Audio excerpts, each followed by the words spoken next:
do it. What's going on, everybody? It's your boy Alex G. As always, back again with another one. Welcome to... It's Mal. I had to add my part. Well, it look like the building is on fire over there. What is that? Is that a sunset? I would hope the that's the sun. sets that way. So it's kind of weird. The sun would be shining on that side of the building. Interesting. So I don't know what that is. Well, they did blow up the building earlier today. That was pretty interesting. I thought the plane was crashing. I was half asleep. I thought the plane was crashing. There were a bunch of specific type of people on the roof looking at it. So, inhaling all those nice cancer-causing chemicals from building demolitions. They were on our roof? Yes. Who? Just people who live here? Yeah, well. We should have went. I want to see. Well, I was up there. You I didn't watch the building blow up, but I was there for the dust. Oh, That's how I know the people were up there. Oh, man. I was knocked out. Anyway, we got to intro this pod. So welcome to the A Couple of Things podcast. I am Alex G. We're here to talk about a couple of things. We got this one here. We need to get our intro down. No, we don't need like a tagline. True. We ain't doing all that. Kind of corny. Yeah, this is Mal over there. I'm Alex. You know the vibes. All right, so we're a minute into this pod. We ain't talked about nothing yet. Long introduction. What do we got this time? 1, 2, 3. We're not gonna tell them how many topics. 7 topics. It's not court. We ain't gonna talk. We got 7 line items we gotta talk about. Yeah. I had an extra one that is not on there, but I'll you want to write down so you won't forget? Nah, I definitely gonna remember because All right, don't forget. Yeah. So I mean, honestly, we probably need to start doing 2 pods a week because there's just so much to talk about. Maybe we should do record on Wednesday and Saturday, or Thursday and Saturday. It's just hard to record during the week because work and stuff, but. Yeah, but make sure you guys, do all your interactions and things, so eventually we can do 2 pods, so we can afford to do that. But yeah, maybe it could be our full-time job. Yeah, eventually at some point might transition and go into radio, but yeah. So I mean, we might as well just get right into everything. So a lot of stuff happened, obviously, for you guys that have watched our 2 episodes so far. A lot of Kanye talk, and in every episode for about a total of 6 hours. And the thing is, the fact that he didn't drop the album yet, means that we're still gonna have to end up talking about him eventually, when we actually get the full album. So it's just we seem like we're obsessed, but even just for no reason, we're gonna talk about him. Yeah. My favorite artist. Just what he wore today. We're gonna talk about these things, but especially now that he's out of hiding, it seems like maybe he'll be more active. Yeah, he seems like he found whatever he was looking for, spiritually, musically. It looks like he's back to creating and just being in better spirits. And obviously, him and Kim seem like they're in a good place. Amicable situation. If she's there, and I'm sure they talk. I'm sure he's not ignoring her now. Yeah, she was backstage at the first show. Yeah, and then the second show, she had the whole costume, the mask and stuff. So yeah, so I mean, he seems like in a place, and he's working out, so he seems healthy. Doing the worst push-ups ever, but yeah, it's good. He's working out. There's just so many things to unpack. The album sounds great. I have it on my phone right now. I'm probably gonna play some snippets and get this video taken down off of all DSPs. But the album, it sounds even better with the additional features and things like that. With the full feature list is nuts. You could just talk because I'm gonna try to find this feature list. Yeah, you could tell this time the album sounded more finished, but it's funny because people noticed the same thing that you said, how it sounds like he was mumbling sometimes. Mm-hmm. So you could tell he doesn't have the lyrics down. I'm like, come on, Kanye. But we all know this is how he is, but it does sound a little bit more developed now. So I'm really hoping these are just the finishing touches right now, and then maybe we'll get the album sometime this week. Yeah, because Mike Dean confirmed this, because when he was doing the show and he was randomly on his phone at times, I'm like, yo, he probably not even on the phone. Mike Dean actually said that Kanye was calling him to talk about what he wanted to fix, issues in the mix from because he was hearing it on the bigs. It's not every day you get to play your music in an arena. And I'm sure they're not going to, even though they live in the stadium, they're not going to blast it because people outside are going to hear it. Because that happened when I think Kanye, he was in a random place, and this was maybe been a year ago or something like that. But he was in a condo or something like that, and somebody knew that he was there, and they were just outside recording. I remember that. Yeah, so people are nuts. But But yeah, definitely hearing on those speakers. Got your pink hair all on me. I know, my bad. But The speakers definitely, yeah. That's funny because we said that. I'm like, is this part of his skit or is he actually on the phone? But then I saw the little end button, so I was like, oh, he actually is on the phone. Yeah. That's funny. So yeah, I mean, so clearly a lot of things are still in the works, but it sounds crispy. I listened to it the second version twice all the way through so far. I like the sequencing a lot better if he keeps it that way. The features are nuts. I mean, Fabio, I mean, The Fabio song sounds crazy. 'Cause you know, I love a song where people like pop in there ish, I'll say. And living in a new Fabio's- building with amenities. Yeah, you know, I'm gonna put that as a Come caption. on, 'Cause- come 'cause on. that's my life. I'm getting so many quotes. There's so many quotables on this album, but the full feature list, we got Pusha T, Don Toliver, Kid Cudi, Fabio Foreign. I mean Donda herself. We got Ruga, Lil Yachty, Playboy Cardi, Travis, Baby Keem, Thug, Vori, Casey, Roddy Ricch, Lil Durk, Shake, Westside Gun, Conway, Jay Elect, Sheik, Jadakiss, Styles P, Larry Hoover Jr., Pop Smoke, Francis and the Lights, Jay-Z, The Sunday Service Choir, The Weeknd, and Lil Baby. And the Larry Hoover Jr. part was so unexpected. Definitely unexpected. I wonder if he already had that for the first time, or if that's something he squeezed in these last 2 weeks. Because that just goes to show, like, we gotta just let Kanye do his. Like, I get the issue I think that everybody has is that he keeps giving these dates that aren't set in stone. So, like, cause we all know he's creative and he needs to just keep doing what he needs to do until he's satisfied. But he shouldn't be giving any dates. Then he should say to be determined. That's the or funny what Jack said. You saw what Jack said, the Twitter CEO. No. He said, maybe I can find the exact quote, but he said he hopes that Kanye, what's it called? I think it happened on my Twitter. That Kanye just releases the album and let us hear it, like let him like, update it as he goes. No. He said, Because you do that with Pablo. he said this is unlikely and maybe against the creative process, but it would be incredible if Kanye puts out Donda as it is now and continue to update it until he feels it's finished, so we can all witness the work evolve in real time. I mean, I get that, but at the same time, it would sound that would be kind of. Because that's the same thing. So I got two issues with that. First, he already did that because The Life of Pablo was a living, breathing album for mad long. Like, he kept mixing it and changing things. Like, there's so many different versions of, Wolves. There's so many different features and versions of every song. Like, so we've already got that from him. Yeah. And also, what was my other issue with it? I have another issue with it, but I definitely just forgot it. But I feel like that's just not how he is. Like, he wants to get the project out when it's done. my other issue with it is that I feel like to some extent it ends up making songs worse, in my opinion, where I liked it originally. Like, the original version of All Day was nuts. And I don't feel like anybody ever heard the like original version without Kendrick, without the version that actually came out. I can't personally find it because it was leaked so long ago, and that was like, the beat was way harder. Yeah. Hurricane was great initially when it leaked because it was unfinished. Like, something about it being unpolished made it sound so much better. But then, not that The Weeknd being on it makes it sound worse, because obviously it's The Weeknd that's going to sound polished and amazing, but it's like the grimy, grungy version made it sound better. And just the more he changes versions of songs, like, it ends up being like in another one, what's the song with Keem and Travis, I don't know what the names of these things are, was way harder. Yeah, like way harder the the first first time. listening party, it was good.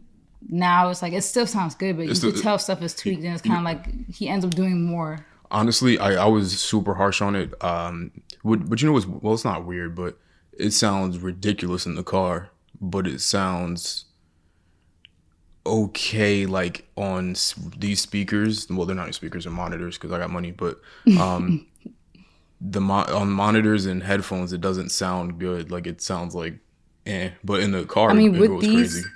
Oops, my bad. My alarms. With these, we can't even fully hear how it will sound anyway because we're in an apartment. Like, if we blast this, we're getting kicked out. Yeah. So I just hate the way the beat was switched. I'm not gonna say it's worse, but it's worse. Yeah, it just sounded better the first time, and I feel like that's what sucks about leaks, because now you're like used to what the leak sounds like, and then you kind of want it to sound like that. And this wasn't even a leak; it was just that he put it out when it wasn't finished. But then you get hit with like, it's like a double-edged sword, because then you have like songs like I just mentioned that you end up not liking because of the changes, but then you get like all of the new features, like Yeah. the Thug feature on Remote is crazy. Like Thug floated all over that. So it's tough because it's like you don't want to tell somebody to not make those adjustments, and then we don't get these new Kid Cudi. Like Kid Cudi apparently wasn't on the album. Until literally, the day and after. the two, or I think he might be on 3 songs, but I think it's definitely 2. Which is crazy because you have a song with the title, like with the word moon in it. You gotta have, yeah, you got the Man on the Moon on there. Yeah, Come on, the one and only Man on the Moon. Yeah, but other than that, I mean, the show I thought was, and I'm not. Gonna, I like this one better. I'm not gonna harp on the design. I think that this one was like both of them were it was cool. more performative art. Like he was like how he had all his stuff laid out, like the room set up on stage, and how he just kept walking around. He was doing push-ups and he put the jacket on. And nobody else could do this. He had the blanket on his head. And that's what I can appreciate about Kanye is that no other artist has a rollout other than previewing songs on Instagram or doing it. And nobody's doing this. It's not like there's something wrong with that, but it's like it stands out so much more when somebody else does something differently. And everybody in the industry looks up to him probably for that too. So they're probably like, man, I can't. They probably can't stand him because he just keeps doing something. He just cool. keeps making up stuff. Like, who would think that putting on a live stream of people just staring into the camera would generate so much hype about an album? But meanwhile, people have to pay all types of money in the like their labels have to come everything up. about it, like the live stream was cool too. Like just all those little things, like doing them nasty push-ups, doing curls. He did 100 curls. It's definitely not good exercise. But nobody else could do that, and that's just the beautiful thing about everything that he does is like musically completely different from sounding like anybody, and just the way he markets himself is completely different. Yeah, he's literally just like, I don't know. Definitely an alien, but like that's somebody you want to stan, because people could judge me for being a Kanye fan, but at least the person I'm a fan of is different than everybody. Like, I think your fave could never. I think that it's funny because I was saying before this album came out, I was saying that Kanye, because Kanye to me is like the epitome of a producer that can like take sounds and beats and artists and put them all together. People were saying that he does what DJ Khaled wants to do, but like better. So like, DJ Khaled's whole thing is getting people together on one album. He said that, obviously DJ Khaled does a good job of that, but Kanye kind of could do it even better if he really wanted to. Like just this album alone kind of shows you that. It's a little bit different when you actually make music. Yeah. And, not just could DJ Khaled, does he even say anything in the songs except "We the Best"? Well, he used to when he first when the "We the Best" thing like first popped off, and he was doing like songs like "I'm So Hood" and all that kind of stuff. Like he used to actually be like on the songs. I wouldn't say rapping, but he would put more vocals into the songs themselves. And it's like now, not really. The crazy part is it's like it's no disrespect to Khaled, but I think that we actually have him on the this is just a beautiful transition, and you don't even know where you just put us at.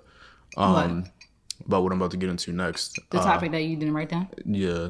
Oh, so you just add it now. So there's nothing. So in the hip hop era, there was always DJs like DJ Clue put together the Clue mixtapes, which DJ Clue himself doesn't make music. He doesn't make beats, but he's a DJ, and him playing your music in New York, it still is a big deal, but especially back then when radio was huge, because people don't really listen to radio anymore, that was important to have people play your music. And DJ Khaled is no different, where it's like he was in Miami as a really popular DJ, and like all the artists that go down there to Miami, like if you wanted your song to be played by him, so it's like the same thing, but he's transcended into like a place where it's like completely different from like the DJ Clue like mixtapes, and there's a bunch of DJs like that, like DJ Drama with Gangsta Grills mixtapes. There's just so many DJs that do that same kind of thing, so it's not like uncommon or unheard of. I just think that the ego involved in it is like a little bit crazy sometimes, but yeah, it's just Kanye's a producer. He makes music, so it's a lot different. And he's more just like a creative. Yeah, like so it's a lot different. Mm-hmm. But I was saying before this Donda album, I'm like, yo, it would be great if Kanye like brought in all these new artists and did almost like a compilation album of everybody come in together. I feel like once he like retires, he might get into that. But this is no different than what this album is. I Yeah, just that's read off true. all the, that's what I was saying. I'm like, Because it's you crazy. never see an album with this many features like this. Like this is a lot of features. Bro, like, that song Jesus Lord is that's that long one, right? it's like 11 minutes. Yeah. I was gonna tweet that. It was earlier. like a I'm it's cipher. it's not a Kanye song until well, no, I'll say Kanye's not Kanye until he has a song like an album with at least one song that's 11 minutes and a long intro. Yeah. I mean outro, a long outro. Last Call on College Dropout was like 12 minutes. Yeah. This song is 11 minutes long. It's like a cipher too. We're gonna get kicked off the internet. You don't play it. Crazy. How many the rappers that he put on that is crazy. But Yeah. we were talking about Khaled. Yeah. So I don't think that you watched it. I watched it personally, but What? Hot 97 dropped a Tyler the Creator interview 2 days ago or a day ago, I and don't watch it. I will say that it's probably one of the greatest interviews I've ever watched in all of mankind, because Tyler the Creator never cared about anybody or anything, and that's what I love about him. When it comes to his music, you wouldn't think that the style of music that he makes would sell as much as it does. Like, but what he does with business, like everything about him, he's like, I'm not gonna compare him to Kanye and put him in a box because that would contradict like what he was saying in an interview that I agree with. He was saying like, don't compare me to people, but like in that same sort of space with like Pharrell and like that whole era of people that are just, they make different music, they sell clothes, like they're just like a different type of people. And he was like killing everybody. Like I've never seen him talk like that personally. And he even said like while he was saying it, he was like, I don't even talk like this, but he was getting it off. No, I had to watch it. You have to watch the full thing. I had it on earlier, but our TV cut off for whatever reason, so I didn't feel like watching it again. But I don't know why I like that. But I'm gonna see. Hopefully they don't take us off. Hot 97 don't kill us, because this is important. He was killing everybody, so I'm gonna just play. I have a couple clips, so I'm just gonna play. You know what? Let me play the DJ Khaled one first. Like you felt like at the time when that conversation happened, that Khaled thing was like, it was fun. It was just watching a man die inside because the guy that, you know, the weirdo was winning. I was moonwalking in a wig. This nigga had everyone on his album. Everyone. It's Oh, like, he was talking about how he came first. Yeah, he finally addressed Because it. that's why people were talking about it. Yeah. So, but it's to the same point, isn't it? About like, not understanding what's happening. Not understanding, like, and he wasn't wrong. Like, I'm not in the barber shop. I'm not at the club. I'm not diddy skitty. I'm not in the back of the Maybach. Ooh, Yeah, yikes. Right? And he's not wrong. Yikes. But like, because he's directly. it's big where it's big, and your shit is big where it's big. But like, Yeah, so I got that he's directly talking about like, just because Khaled didn't hear his music outside, don't mean that his music don't sell. It's the same thing with like all these big He artists. really didn't like that at all, because it's like, man, I make rap music. I love rap music. I make music, but rap is my thing. And it was already making alternative rap and not fully being again accepted by like the BETs or like a lot of them shit I've been doing, and that's dealing with my whole life. Yeah, it kind of messed up there, but Yeah. that was Hot Like 97. that I don't know what they're to doing with their editing. indirectly be like, that ain't real rap. That ain't real black music. That's what it felt like. And I was like, my nigga, don't do, but I didn't say nothing. I just let that number one speak. Nigga ego had to deal with that because his whole identity is being number one. And when he didn't get that, that sat with him longer in real lifetime than that moment. I moved on. I went and did some shows. We went to London. Cool. Didn't think about it. That sat with him because his whole identity is we the best. We the number one. And when the underdog to him took that away from him, the nigga ego was deflated. He'll probably never admit it. And you do. And I saw, and it's no hard feelings towards him, because I was gonna rap over. You got the right one. It's Weezy fucking. Holla at me. I was gonna rap over that for the Call Me If You Get Lost shit. I didn't end up doing it, but like, man, DJ Khaled, man, what he's done, And he was an underdog too, and built his way up too, Yes, from nothing. Yeah, so hopefully they don't take us down for playing that full clip, but yeah, basically like what he was saying is like that same thing. Like Tyler makes music, so it's a little bit different when you have somebody that just kind of in a way That's like the annoying part. curates a playlist, because essentially like it's not that DJ Khaled and his role isn't important. It definitely was extremely important back in the day, but now more so Now than it's- ever, it's people are too accessible to one another. Yeah. Where Like it was so cool. Like when we were like younger, growing up, and like DJ Khaled drops and like like 10 people on the song. Like that one song, it's like Nicki, Tyga, Drake. I'm like everybody wanted one song, but now it's kind of like all right. The crazy part, it would be 10 people on the original song, and then they would remix it with like 20 new people. It was like crazy. It was like a battle royale. It's just, I feel like it's just that kind of thing died out a little bit, so it's not really needed anymore. So, and I mean, he was still number 2. That's the crazy part. He was still number 2. So. Yeah, but you know, to people's point, it's kind of like what I don't think people know in sports. It's kind of like in music too. So sports, they see somebody gets a $100 million contract, whatever. They think that they just got a $100 million check. It's like, first of all, no, it's divided over a certain number of years. It's not $100 million a year. It's $100 million over whatever amount of years. But even still, you have to, that's the maximum potential that you can make. You don't actually make that. There's a certain guaranteed amount that you make. And then anything above that to get you to that full salary value number, you have to earn it. So like Khaled, like Tyler said, his whole brand is being number 1. So now he's probably like... So because he didn't get a number 1, that number 1 spot is probably in their contract. That's why people care so much, because him getting that number 1 spot means that he probably missed out on like a few $1 million. Makes sense. Because they probably think like, since he usually does go number 1, that is almost like that's part of like the contract. Yeah. Yeah. Like you'll go number 1, you'll this, that. Yeah. Like in baseball, it's like you get selected to the All-Star game, you get an extra $1 million. You make the World Series, you get an extra $15 million. Like whatever the contracts are, that's how they work in sports. It's not that you just get the full amount. Like you have to like earn it. You have to earn some things. They're not just giving away money for no reason. Give you $100 million and you don't actually perform. So, I just wanted to tie that in. But he was talking crazy in here, and I know that. I know how you feel. I know how you are. Like he was talking about like cancel culture.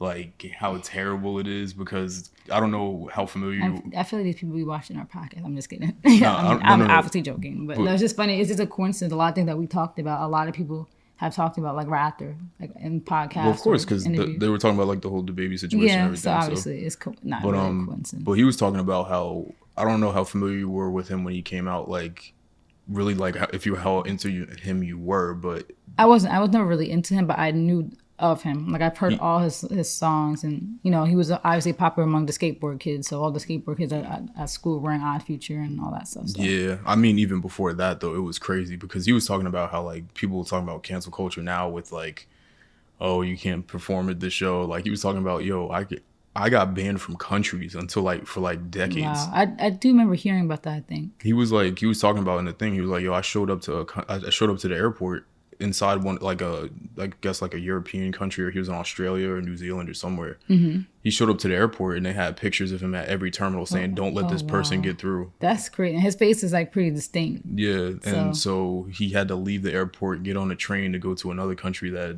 didn't have him banned so he could get out. So he was like talking about cancel culture. Y'all talking about getting people off a festival. They were getting me out of a country. I couldn't even go home. Wow. So the interview was amazing. Definitely appreciated. I'm not gonna sit here and play the whole interview because everything that he said was like on point. But for the sake of time, the only other thing that I'll play is just this one part where he was talking super greasy to everybody.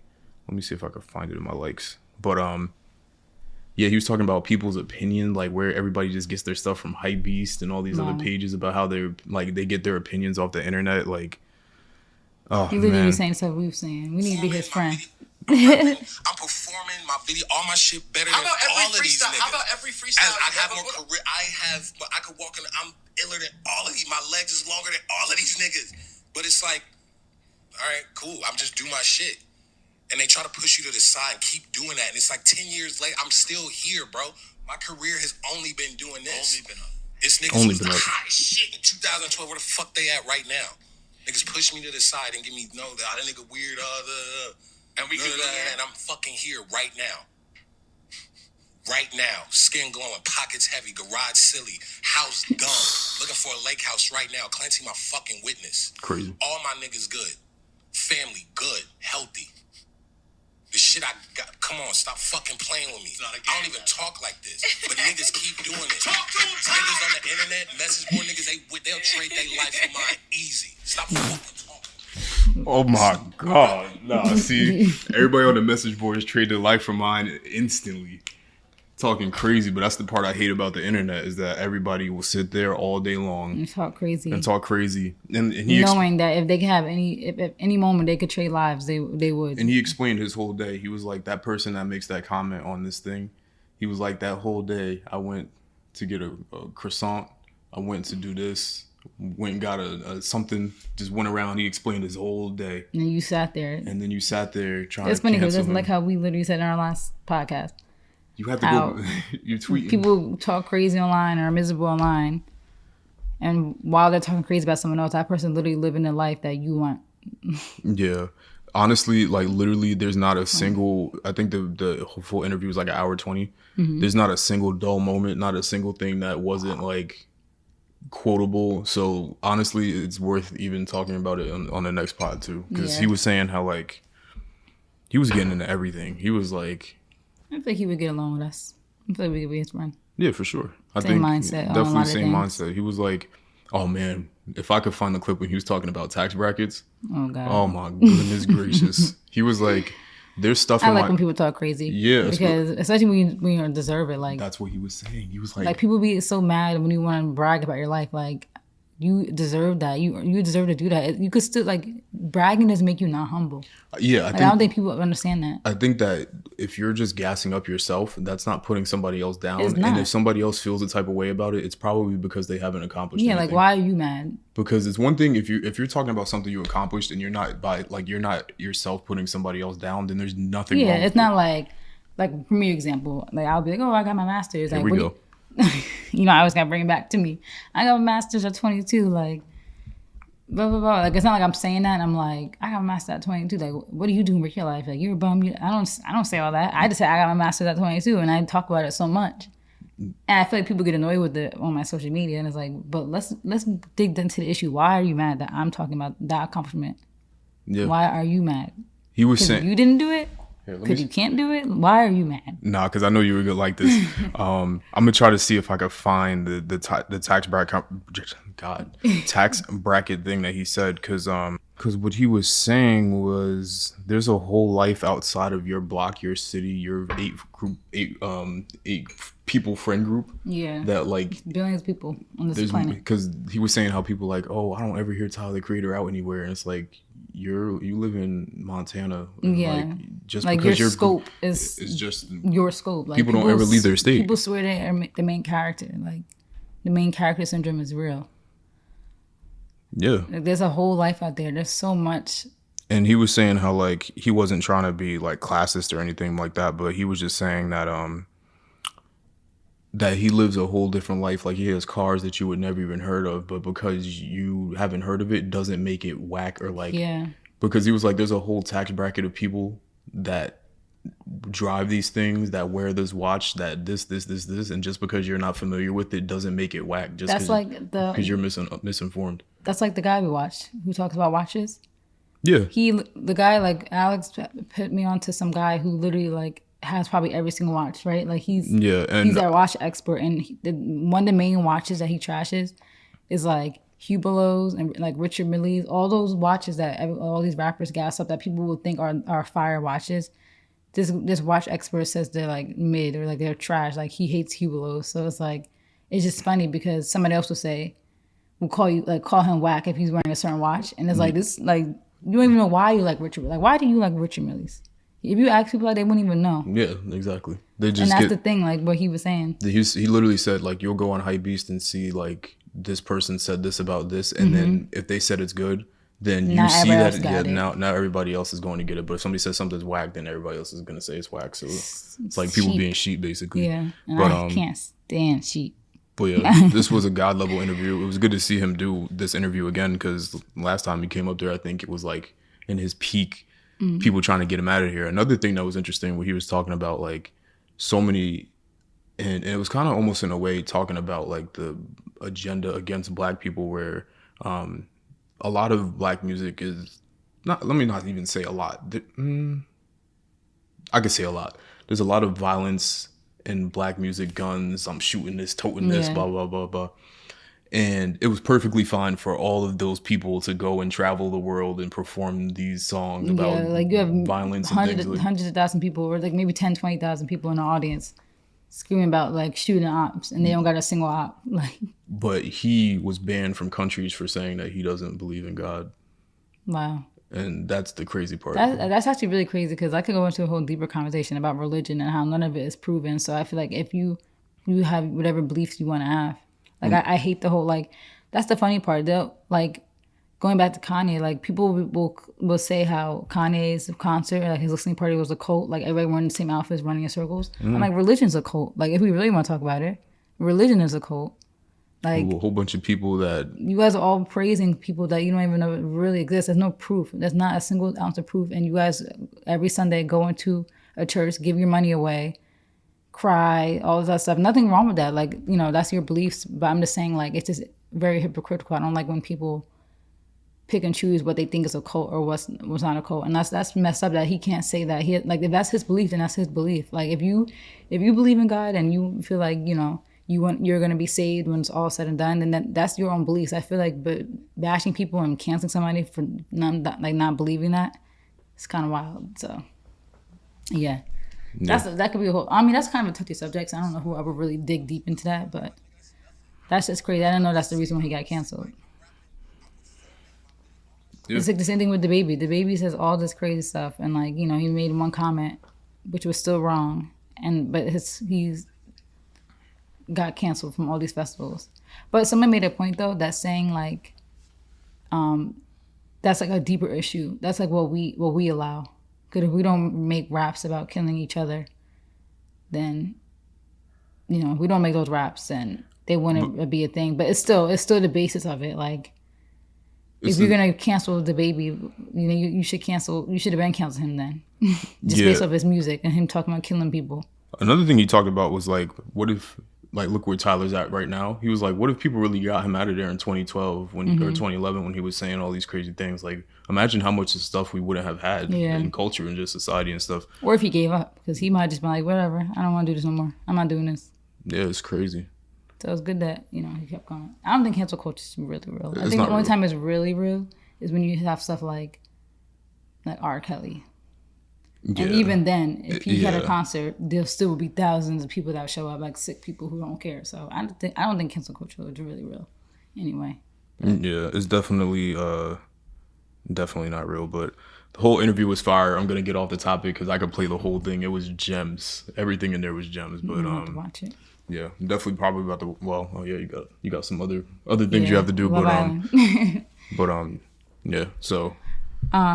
So do you even want to talk about this topic still? Because I don't know. Do you want to go back to talking about Kanye? Oh, nah. I mean, we could just we just had like a theory that Kanye was gangbanging because of some of his lyrics, and he's from Chicago. We kind of trying to put the pieces together, but yeah, I see what he's trying to do. He put like Ruga and Dirk on the same album, and obviously I'm not gonna speak on street anything, but for those that know, they know. Some of the things, that one song, he kind of was making like some references to gangs, like how he said he went to the White House. Yeah, he was making some references to some gangs that I'm not gonna put. We don't want no parts. I don't want no parts in nothing. But I'm soft. I'm not putting no parts in nothing. But we think he's affiliated somehow, maybe. He's definitely affiliated, or just respected. Like you would have to be, because he said, he was like, all my friends gangbang, all that stuff. So it's like you could be around that stuff and not do it yourself. Yeah. And I think that, because like you take Pharrell for example.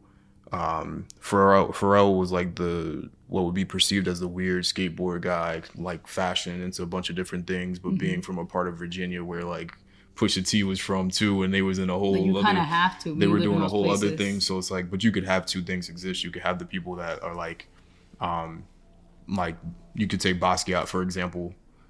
Being from Brooklyn, and he's like artistic, he's into a whole different type of thing, but then you go to other parts of Brooklyn and, you know, they're on something completely different. So I think that two things can exist. So yeah, I wouldn't be surprised if that was Kanye's upbringing, if he was around friends, because that was the place in Chicago, like for that particular gang was made in Chicago. So you know, I wouldn't be surprised. Yeah. So yeah, we just a we quick. just wanted quick little We'll point wrap up Kanye. observation. Yeah. We'll wrap up Kanye, get him out of here. But yeah, can't wait for the album. Please drop Yes. it. It's supposed to drop tomorrow. The 9th, right? Is the number set on iTunes? Yeah, it's Monday. That's the disgusting date. But We'll see. yeah. What But else yeah. we got? Okay, so the next topic is completely unrelated to music or any of that stuff. But I just want to talk about how a lot of people, I see a lot on social media where people will make posts like, me and my friends, we're going to be rich one day. Like, watch, we're going to be rich. We're going to make it. Yada, yada, yada, right? Which, nothing wrong with that. But I just want to bring up the topic because I was just saying how a lot of people, this kind of goes into the next subject. So a lot of people will say stuff like that, but if you when you really observe these people, first of all, don't really even have a plan. Because when people say oh, I'm gonna be rich, I'm like, okay, cool. So what's the plan? I'd be like, what's the plan? Because you can't just dream it. That's me. I'm a realist. I'm not a dreamer. I don't say I'm gonna do something or be something and don't have a plan in place. So you can't be like, me and my friend's gonna be rich one day. Watch. I was like, it's all right. So how are you gonna be rich?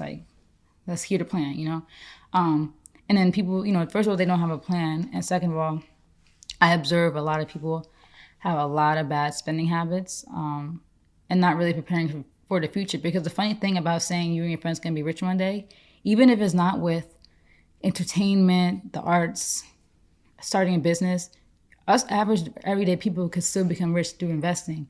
So it's just funny when people say that because usually when people say that, it's because they have dreams of being owning business, being really successful, right? But no one ever really thinks about how you and your friends can actually be rich one day without those things. You could guarantee that for yourself by simply just long-term investing. And so many people our age already missed the start date. You should have been investing since 18, 19, 20, 21 maybe is the last year to really get your foot in the door. It's not too late, but you're kind of missing out on actually being rich one day. So I just want to talk about that, how people have bad spending habits, they're always going out, spending their money crazy, doing a whole bunch of stuff they're doing, and at the same time, not you could do all that and enjoy life, but you still should actually do things that will make you rich one day. So yeah, so I'm gonna go back to this Tyler interview again because he actually talked about that where he used to tweet 6, 7. Well, God, what year is it? Maybe 10 years ago already. Jeez, we're getting old. But he would tweet I'm gonna get a Grammy. I'm gonna do this. I'm gonna do that. I'm gonna do that. And he did it. Got it all. That's I'm so mad at by the way, I'm so mad. My Twitter account is suspended right now. But that was one thing. I don't know if you remember. I always tweeted. I always took pride in the fact that everything I said I was gonna do on my Twitter, you could see for yourself. Well, suspended, but you could have seen for yourself. I literally did everything I said I was gonna do. I was I'm gonna get my master's by 22. I said, when I graduate, I'm gonna get my job, car, an apartment in that order, done. Literally, there's so many references of things. I said, I'm gonna try this restaurant one day. Tried those restaurants, it's a place in Texas. I said I wanted to go to, been there. Everything I said I was going to do and wanted to do, I have done so far. I still have other things, obviously outstanding, but I have a track record of doing everything I said I want to do because I actually am a realist. I don't just talk. I do actions.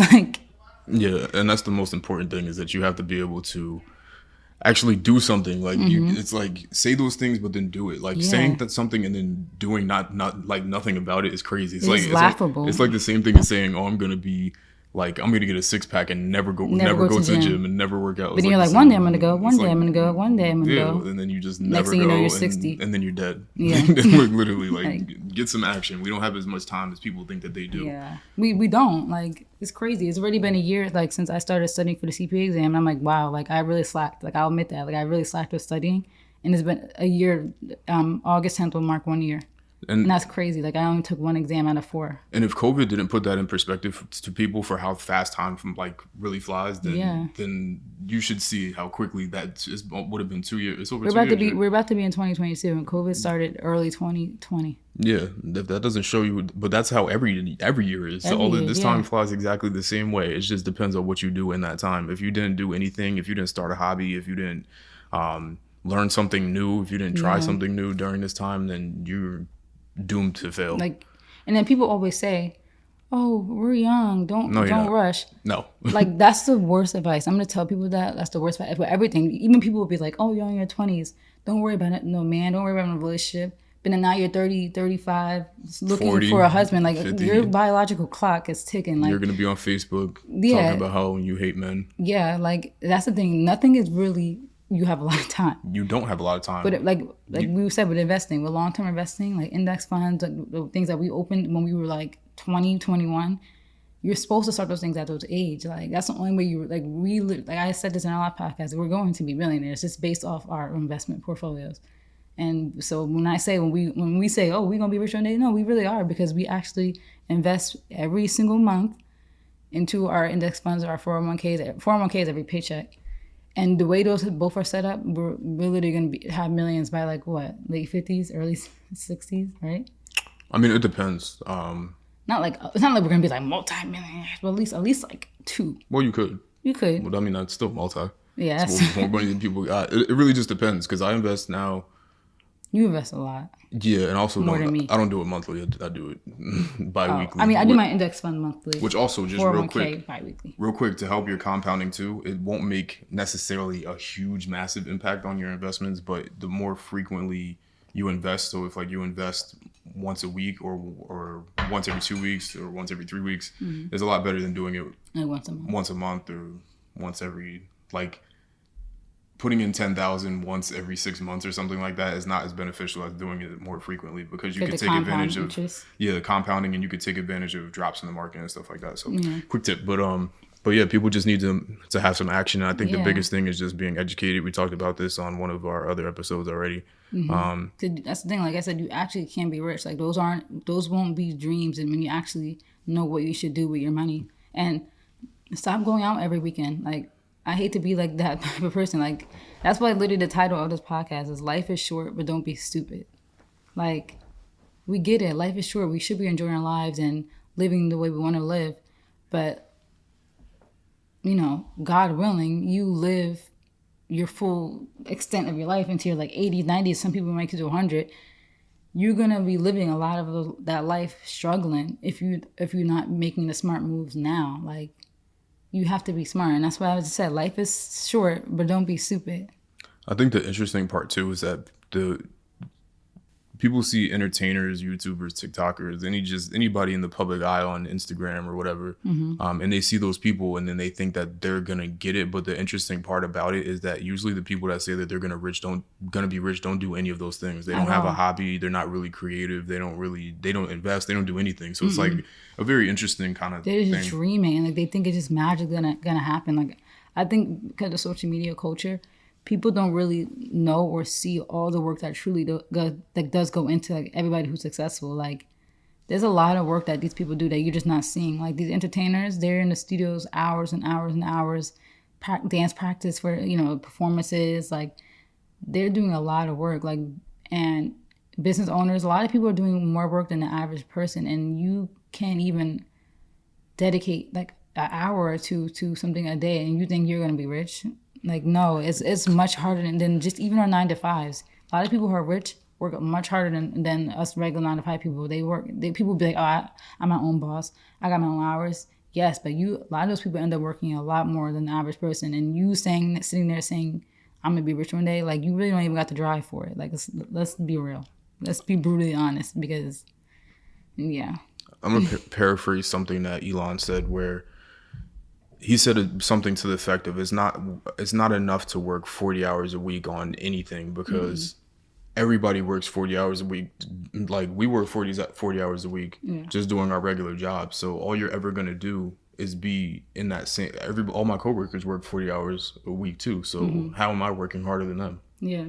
I'm not. So you end up being in the same place. He said you have to work 80 hours a week. You got to work, because then you're working twice as hard as everybody else, which means you're going to get twice the results as everybody else, as long as you're doing the work intelligently too. Like, don't be working for no reason. And it's always a small element, I feel like, of luck in everybody's success, but not necessarily though. Because that's kind of a slap in the face to say that. And I said that before. Like I'll be contradicting myself. It's really not really luck. Especially because business people are opportunists, so it's not necessarily that they're lucky. It's that they saw something missing and they took advantage of it. So it's like really, the people who invented that bubble wrap pop toy. Yeah. Millionaires. Yeah, just stupid. Of a fad. And you know, it's fad, not even... people get rich quick. I can't even say it's stupid, because it's it's entertainment. Yeah. Like because again, to talk about the Tyler interview, he said it's all about your perception, what your scope is. The things that you're into are based off of what you've experienced. So like, if people like to pop those things, that doesn't bother me. Somebody had the thought process to make that thing, and they're making money off of it. So it's like, it's action. It's taking action, starting an LLC. Don't make an Doing LLC for no something. reason. Yeah. Just take a step. Yeah, So- and that's the thing. Like, and being an entrepreneur and a business owner is not for everybody.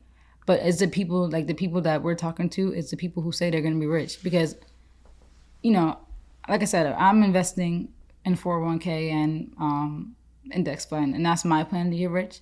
But I'm fine with my 9 to 5. I really am. Like, if that's all I had to do, I'm content with that. Like, I really don't even have a desire to own a business and none of that. Like, that's just not me. I feel like this is not who I am.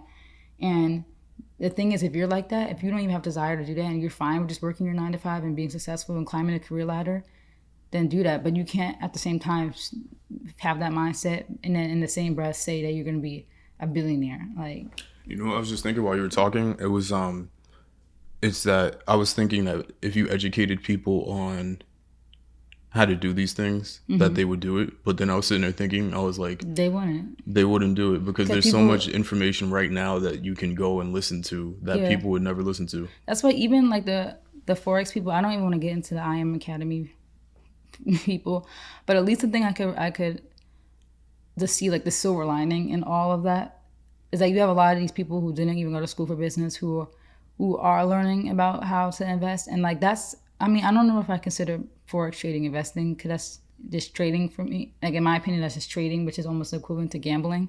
But at least people are learning like about financial instruments and they're learning about things that they can do. At least like they're putting their money into something that's not alcohol, weed, clubbing, eating at expensive restaurants. Like, at least they're actually making some sense. But I can't, there's more negative to IM Academy and MLMs than positive.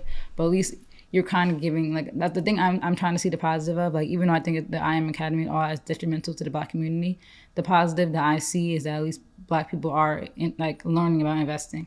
I wouldn't even give them that much credit. I know. I know what you're saying, but I wouldn't even give them any credit at all because that's true. Could they just teach them they're not learning Forex? About investing. They're not even teaching them about Forex. That's true. They're not even really teaching them. I see their education because you can't even and teach they use Forex. demo There's nothing even to teach. There really is nothing to teach, and like because they don't know. Like it's they really don't. Like it takes years to master that stuff. And even then, it's like you're the value of everything is up for interpretation. One day you could be an expert in Forex and still lose. One day we might be like, yo, you know what? I don't like China. Let's drop the value of the yen, and now the yen is nothing. Yeah, and everything collapses. No, there's nothing in a book that you could have read that would have prepared you for that. There's nothing in a book that would have prepared you for the impact of COVID. There's nothing that you can do. So even then, they're not even educating anything. No. True. And in all honesty, if they really did care for Black people and minorities, they would be teaching them about all the ways to invest. Yeah. Long-term investing is the safest thing. Why don't you just put your money into a fund and let it sit and grow? You don't got to do nothing. You don't got to trade. You don't got to watch charts. Just put your money into the account. I wonder why they didn't just take advantage of like the crypto. They are too. That's a part of their thing, their program. They talked about Dogecoin and Bitcoin. But I feel like that would have been more enticing than Forex. Because more people. The CEO, he created this company like years and years ago before the crypto boom even happened. Because I think, you know what, never mind. I'm not even going to say what I'm about to say because they probably would end up doing it. So, yeah, I just, action. Take action. Yeah. And, that's the thing. If you really want to be rich, you have to actually do the things that are going to make you rich. Like sitting there and dreaming about it because social media makes everything seem so attainable. I feel like that's the problem.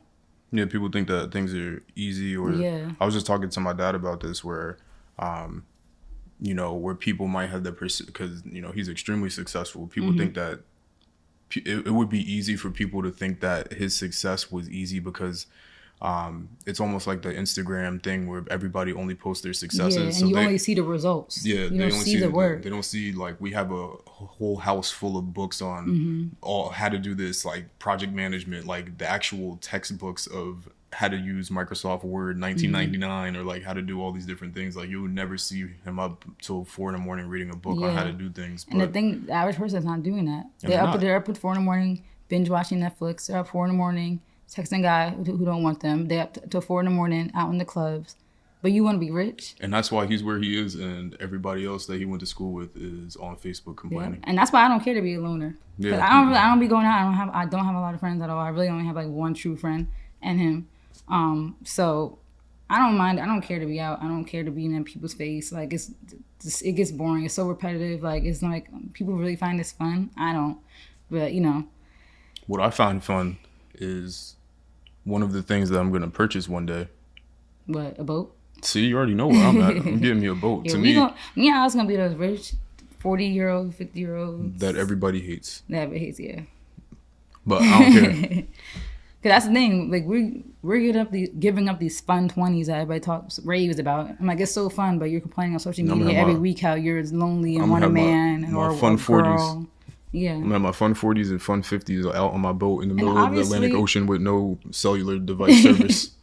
And obviously, if it happens to work in our favor, like I would obviously love to be rich now while we're still young and vibrant, no kids, but I don't mind one day actually guaranteeing myself to have money. And you still take those steps because like this, but you know, this one I feel is a little bit different because we talk like this anyway. We're like, we might as well just record it because people might learn something. Yeah, that's the thing. We're actually cared to teach people stuff. Like we always have long Instagram stories, long threads on Twitter. I'm like, let me just have a podcast so people actually get some value. Or like our individual YouTube channels or things that were like our hobbies or things like that. So it's more than just investing. It's like you have to put yourself out there in a million different ways. Like your music too.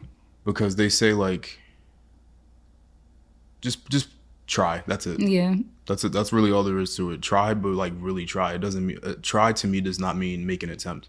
Try means that you do it. Putting the effort in for at least a while too. Like dedicate some time to it. Because people feel like they don't see results and then they give up on it.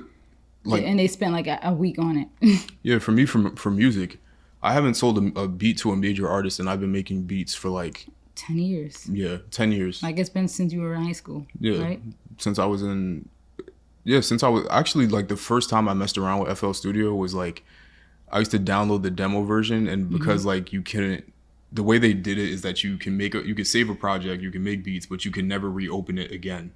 So I would make beats and stuff like that, and I would just play around with the demo, and I started messing around with that in middle school. But then I actually got like more informed. Like I'm not gonna say what I did to acquire FL Studio. We're not gonna put that out there, but I got the actual version, and then you know. Since I've known you, you've been making beats like. But if you just give up... And you never know. Like, you could sell a beat tomorrow, and what if you quit today? Yeah.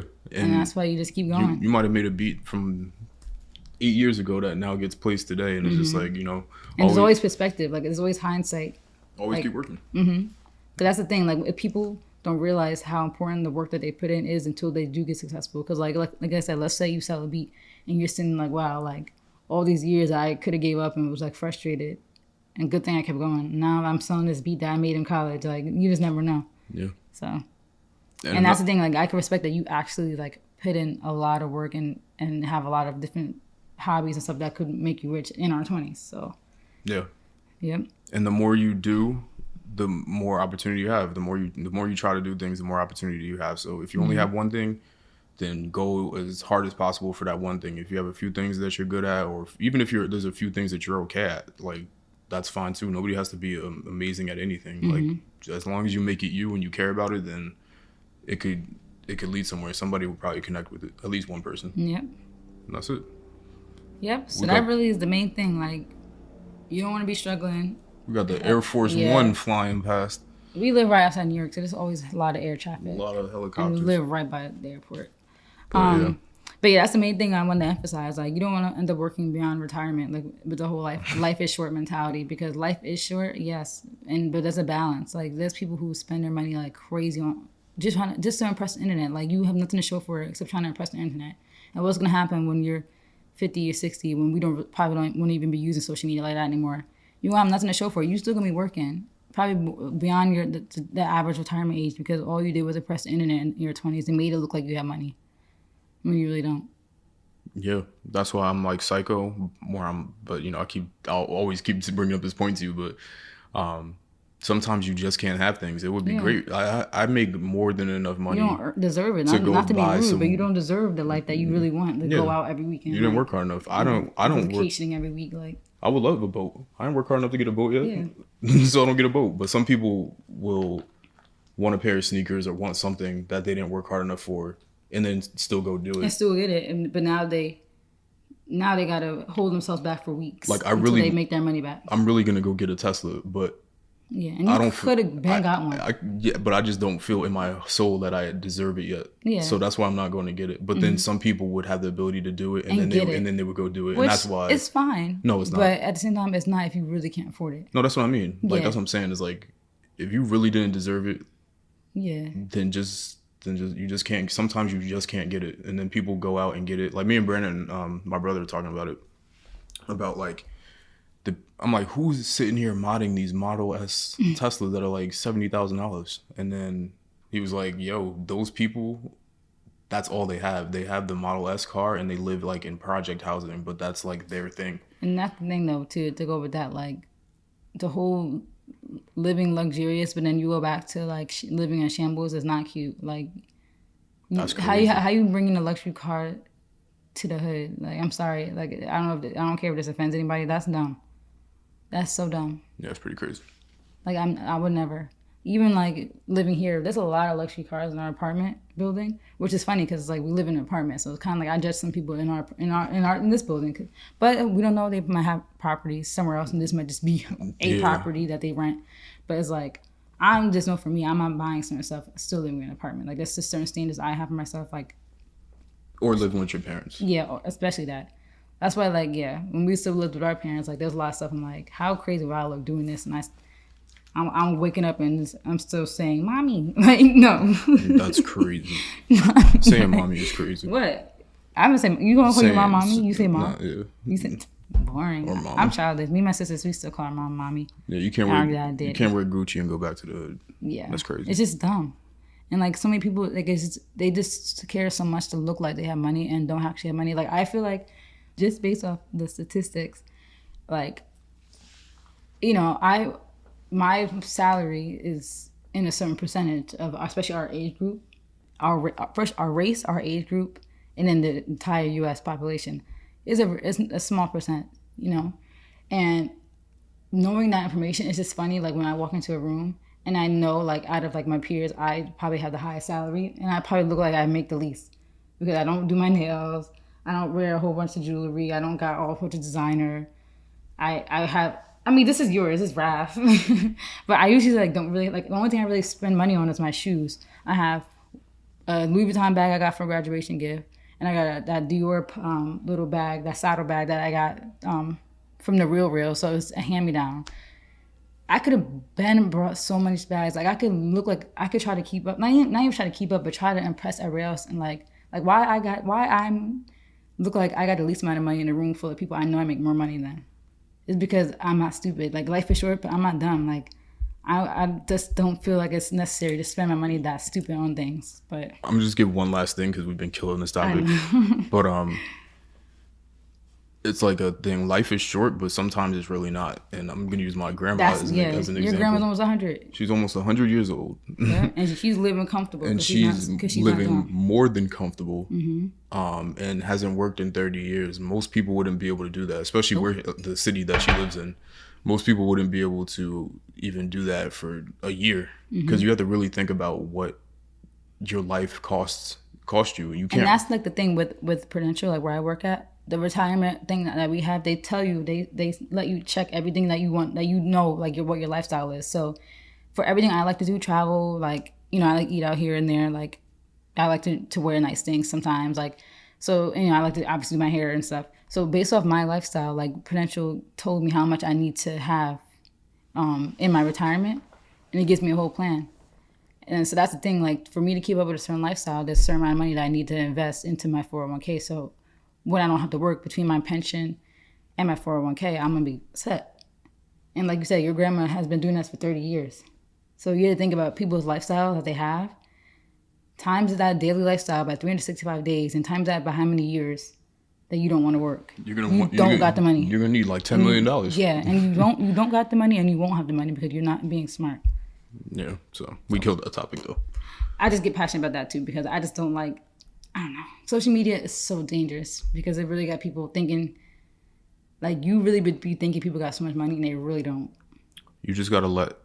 Sometimes you know what the thing is. It's like I care, but I don't. Like I care. I would want people to be educated, but sometimes you just gotta let people be lost because once you get caught up in it, then you know. Like at this, it sounds very classist too, but at the same time, it's like, you know, they're gonna be where they are, and you're gonna be where you are, and where they are, it's not gonna impact you. So it's like sometimes it's like, why even care? Yeah, I just don't want. I don't know. I do care about people in a way, but I care. Sometimes if you're not really like, I don't really know you. Like I truly only care about the people who are in my life at the end of the day. So I would want them to take this information, but if anything, but. For me, even if they're strangers, for me, I care about people that care. I think that's the thing. That's true. Because there's people who do care and they reached DM, out to me. Yeah, me too. DM me, hey, like, I appreciate this YouTube video you did, or can you tell me about this? Like, all the time, like, I get, like, through Instagram or, like, YouTube or just in, like, my text messages, like, people will reach out all the time. And I'm like, all right, see, that's good. At least I know, like, what I'm saying is not, like, falling on deaf ears. Like, people are actually, like, care. And I think they do admire what we're doing. So, and that's why I believe when we had this podcast, too. So we could, like, give knowledge and information. Yeah. For free. But You don't gotta pay us no monthly fee. Speaking about money and investments, don't do that again. Speaking about money, investing, being smart with your money. Oh, the we next talk topic? about Dre and. So I'll be completely honest. I haven't even spoken on this on any social media either because too many people were on his daughter's side, and Yeah, it's crazy. I didn't personally see. I only saw Shannon Sharp's comments where he was going. He had all the time in the world. people hated him after that too. I guess he wasn't filming that day, so he had some time. But he was speaking 1,000% facts. Just because somebody has money. I'm gonna have to take off the headphones. Just wait, real quick too.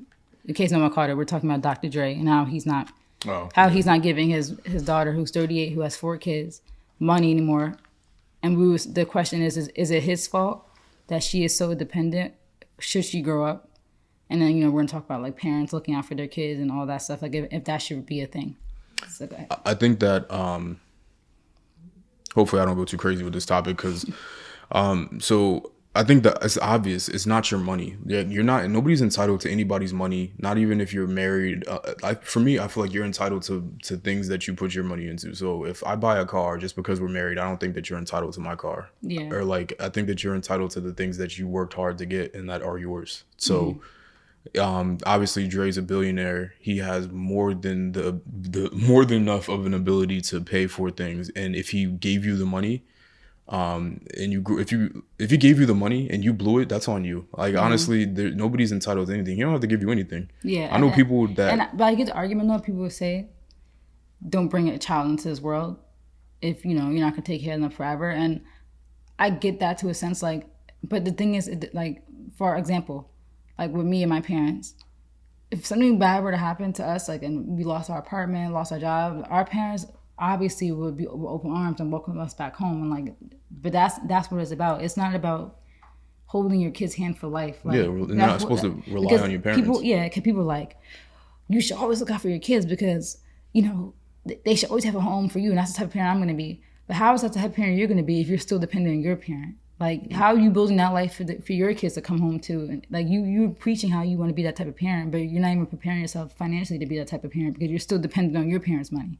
Yeah, y'all don't have Dre's money. So how to you take gonna care be of that? your kid. Yeah, how you gonna be that to your kid, and you're not even preparing yourself for it because you're based off your argument at 40 years old with 4 kids, you should still be getting cared for. Yeah, so for me, it's like, it's dumb. If he gave her money, and what did she spend the money on? If she blew the money, then that's on her. Like, I don't think that you reward bad behavior. It's like dealing with a dog. Like, you don't give a dog a treat because they went and peed on the carpet. Yeah. Because then all they're gonna keep doing is just keep peeing on peeing on the carpet. I'm not giving you money and you just keep blowing it. I don't care how much money I have. I don't care if I have $1,000 in my account or if I have $100 billion in my account. Yeah. You're not gonna just take advantage. Like, work hard. Like, I worked hard for this life to provide for you. If I give you the opportunity, then take it. But And if that's the thing too. you can't lead a horse to water. Yeah. You can lead a horse to water, but you can't make it drink. I'm telling you, that statement applies to so many different things. And the thing is too, like people try to bring up the whole generational wealth thing. Like I don't think people understand what generational wealth means. Like generational wealth basically means like obviously you have enough money that you could take care of a whole another generation for them not to work, basically, like to have money to pass down. But for you to sustain that generational wealth, you can't just give the money away to your kids. They have to take that money and build on it. So at 38 years old, she should already had a foundation where she was building on top of that generational wealth. Like take the Kardashians for example. Every single kid took their foundation and flipped it except Rob. You don't like, and Chris. It's funny because that video was just surfacing on Twitter. Chris, like the kids were arguing with her about still taking care of Rob at his age, and like they were like he should do his own thing. And Chris said like that's my kid, I'm gonna take care of him. If she wants to do that, then that's fine. But it's just it doesn't help. It really doesn't help because all they're gonna do is blow that money. And now where's the generational wealth now? There's no generational wealth if you're not building on it. And so many people take that and they'll be like, yeah, I'm gonna take care of my kids and I'm gonna make sure they're good. Yes, but honestly, it's a slap in your face as a parent if your kids are not even taking what you did for them and building on it. Like if I'm just taking money and not even working, like that's not the point. Like paying your kids' cell phone bill and all that stuff until they like get their career set, that's the benefit of generational wealth. Like you're helping your kid out so they don't have to struggle, but you shouldn't make get comfortable. Like the best thing you could do for your parents is take that help that they gave you and take advantage of that. Like we were saying in the last podcast, I think, or the first one. Like if your parents are still paying all these bills, that's the best time to build your investment portfolio. That's the best time to save up for your first house. Don't just get comfortable with that help and not even do anything. Cause at 40 years old, you got 4 kids. You're grown enough to lay up and have birth to 4 kids, but you still need daddy's money. Like that's stupid. That's crazy. And I don't care. And if nothing tragic happened, like health issues or anything like that, if nothing happened, and he simply gave her, and do we know the how much he gave her or no? I'm not sure, but he's a billionaire, so I'm sure it was a lot of money. He's probably giving it up. And I think he just stopped supporting her because she was talking crazy about him and something like that. Like I'm about to give, like, okay, I gave birth to you, but you gonna publicly embarrass me and talk crazy about me? Yeah. So it's like if nothing detrimental happened, then nah. And all the people saying that they're gonna support their kids for that long, okay. Yeah, you gonna support your kids for that long, but you can't even support yourself. Yeah, we'll see how long that lasts. That mentality lasts. When your kid is 70 years old, and there's not 70, but I'm being facetious. But when your kid literally, because there's people that are 40, 50, 60 years old still live with their parents. When your kid is like that, all right, we'll see how you kept paying for all that whole time. Paying for a house and a room for them to sleep in, and you're grown. You can't even get no privacy. You got like a grown adult in your crib. We'll see. And like, I don't care how much money I have. And that's like another thing too. Like with showing your parents that you appreciate them. Like, why would you not want your parents to get to the age where all their kids left the nest and now they could just live like how they were before kids, like enjoy their space, enjoy the house that they have, enjoy enjoy the legacy that they built. Like that's the best way you could show your parents like love and appreciation. That's why I don't even ask for help. That's why like my parents got me to a point, and it's like literally like passing a baton in a relay. You got me to a point, and then I take it from there, and then from there I don't need any help. Yeah. Or even if I do, it's not gonna be a hand holding help. Yeah. It might be it'll be something like tragic happened. Yeah, or like I need some advice on something like that. Like you helped me so much already. You put me in the best position that you literally could possibly do. So I'm gonna take it from there. I'm not gonna ask you for help. And the next time anybody asks for help, it's gonna be them asking me for help because now I'm gonna be in an even higher position than them. And that's just how I work. That's literally how you build generational wealth. Like that's why I hate that was the argument because it's like it's a terrible argument. Generational wealth by giving it to somebody that blows the money. That blows it. That's not generational wealth. Like, do anybody not know what wealth means? Like, it's wealth. Generational spending. Yeah, like that mentality. I blew a bag today. Yeah, it's crazy. And like people were saying, did they think it's his fault that they made her dependent on the money? And I'm like, no, like it's not his fault. He did his job as a parent. He still tried to support her into her adulthood, and she didn't turn that. Like that's not his fault. Like. She should still have the drive because, like I said, with the Kardashians, they could have been comfortable in their upper middle class life. No, People don't know. It's just so many arguments. People should just shut up on the internet, honestly, because people were killing. I was honestly shocked how many people literally were in support of her still being taken care of. It's weird. I mean, if she's homeless, I don't know. I still can't say I don't know because like you're gonna give her that money and she's still gonna blow it. You're gonna get her out of homelessness and she's probably still gonna blow it and be homeless again. Like. And then if he probably if he even offered like, yo, Like I'm not gonna give you money, but here you can stay here. It's still not gonna be enough. Still not gonna be enough. I don't want this house. I need money. It's like. But it's just crazy. It just goes to show you how crazy the internet is, because I remember there was, I think, some famous rapper or athlete or somebody that like got killed for buying his sister like a Hyundai. And I was like, I was like, yo, where? Like, what do they want her to be driving? Urus? You want her to be driving a Lambo to high school? And honestly, it's just a shame. Like, I hate to say this about our own people, but a lot of people are just so materialistic. But when they build generational wealth, that's not what generational wealth means. Like, it doesn't mean you have enough money to now buy your house got a Lambo. Like, that's not the point of generational wealth. You know what another thing too is about wealthy people and rich people is that even their material things that they buy are investments. Yeah. Like their watches, their properties, and then their investments pay for those additional things. Like the cars and stuff, yeah. All the other things that don't appreciate. And that goes back to the conversation that we had earlier about deserving it. They deserve that. And sometimes even the vehicles that they purchase are so limited that even though sometimes go up in value, they buy a 1 of 100 car or 1 of 8 car in the world. They're not just buying stuff too because someone said it was cool. Like they actually know. Study this stuff. In the know. Yeah. Me and Brandon were on the Lamborghini and Ferrari website doing comparisons about performance and stuff like that. And I was literally sitting there. I'm like, you know what?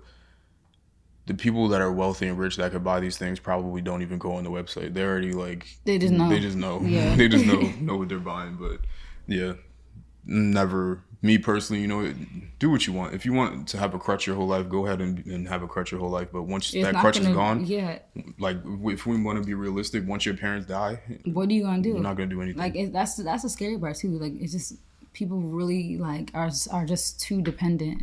Go have a crutch then. And then they try to brag about it too. Like, oh, my parents still do this. Like, sorry, your parents don't love you. I'm like, my parents love me because they actually care. Like, yeah, like my parents love me, and that's why I'm more successful than you because you brag about your parents still helping you, and that's why you're still dependent on them. Like, I'm good. Like, 100% financially, don't need anything from them. I complained junior year of college, like when my dad was like, all right, you know, we getting older.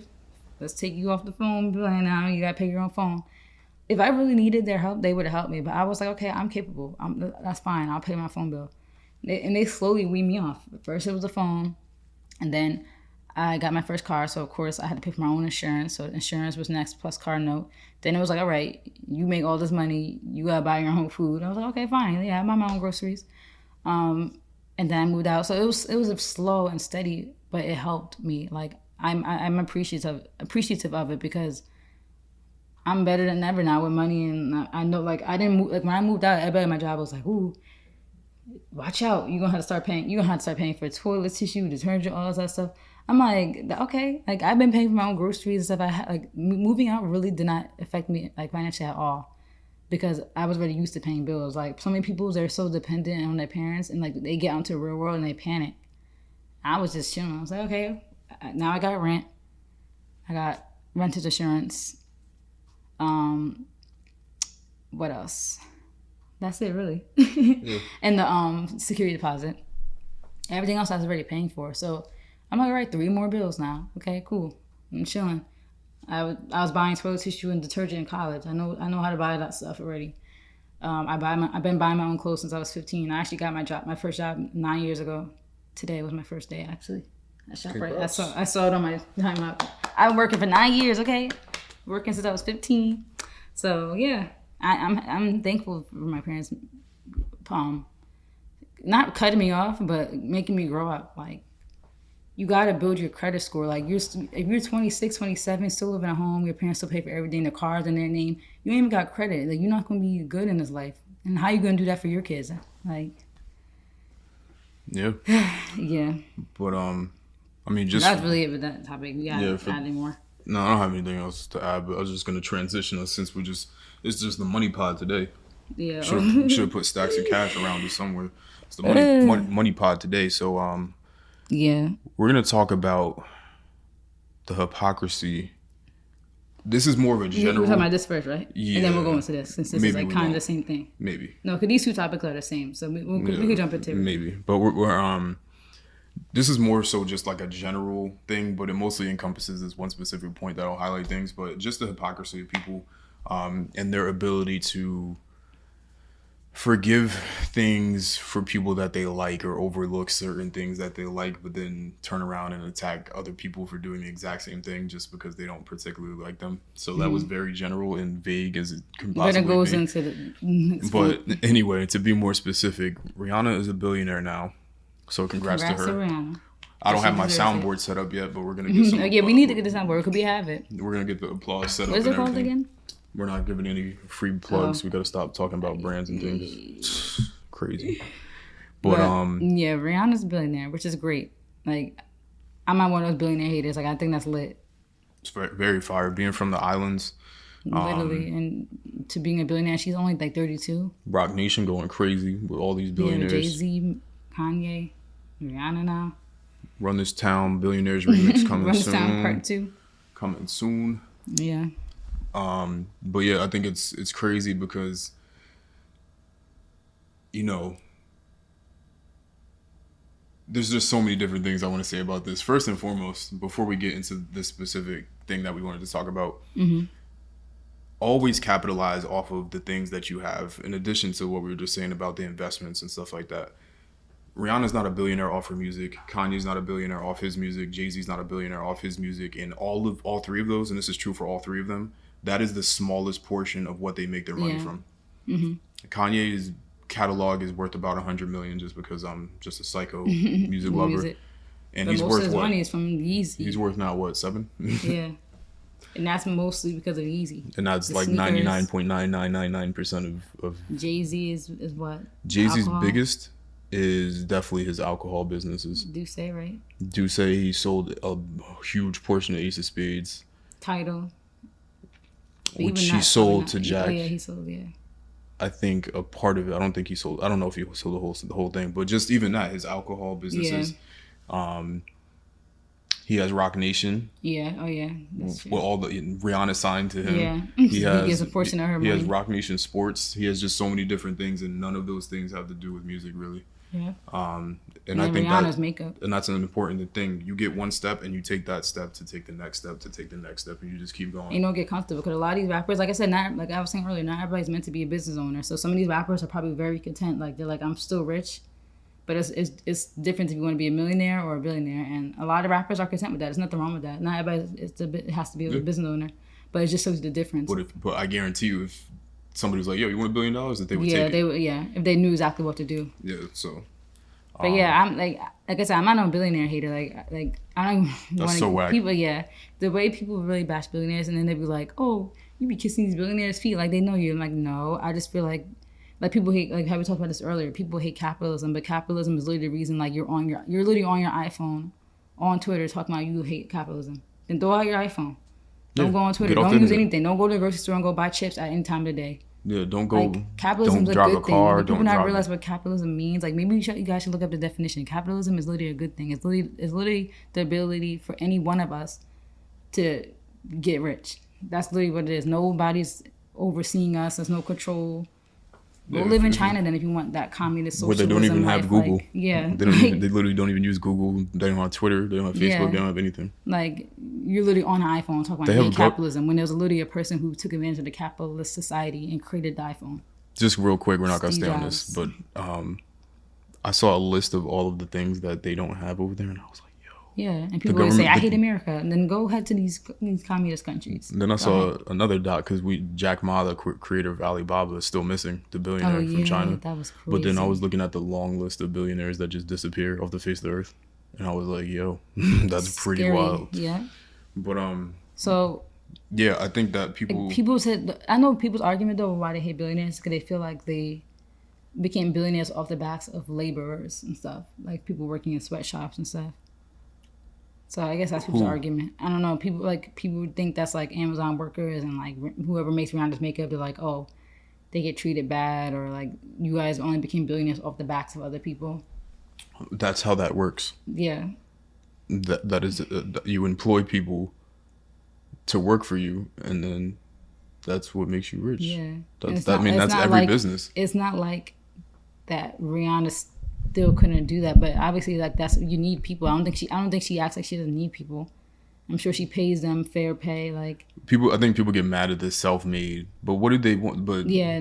But that's what Kanye said. He was like, they wasn't. Well, that's not what he meant. But like, if you take his line where he says like, they weren't satisfied unless I picked the cotton myself. Yeah. Like, you want her to go in the factory and chop up like 100 people, million I don't know what samples.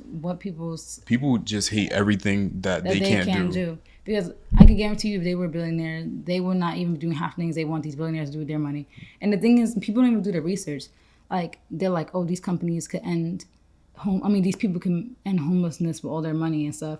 I'm sure a lot of these billionaires do contribute their money and like donate their money. Let me just interject real quick.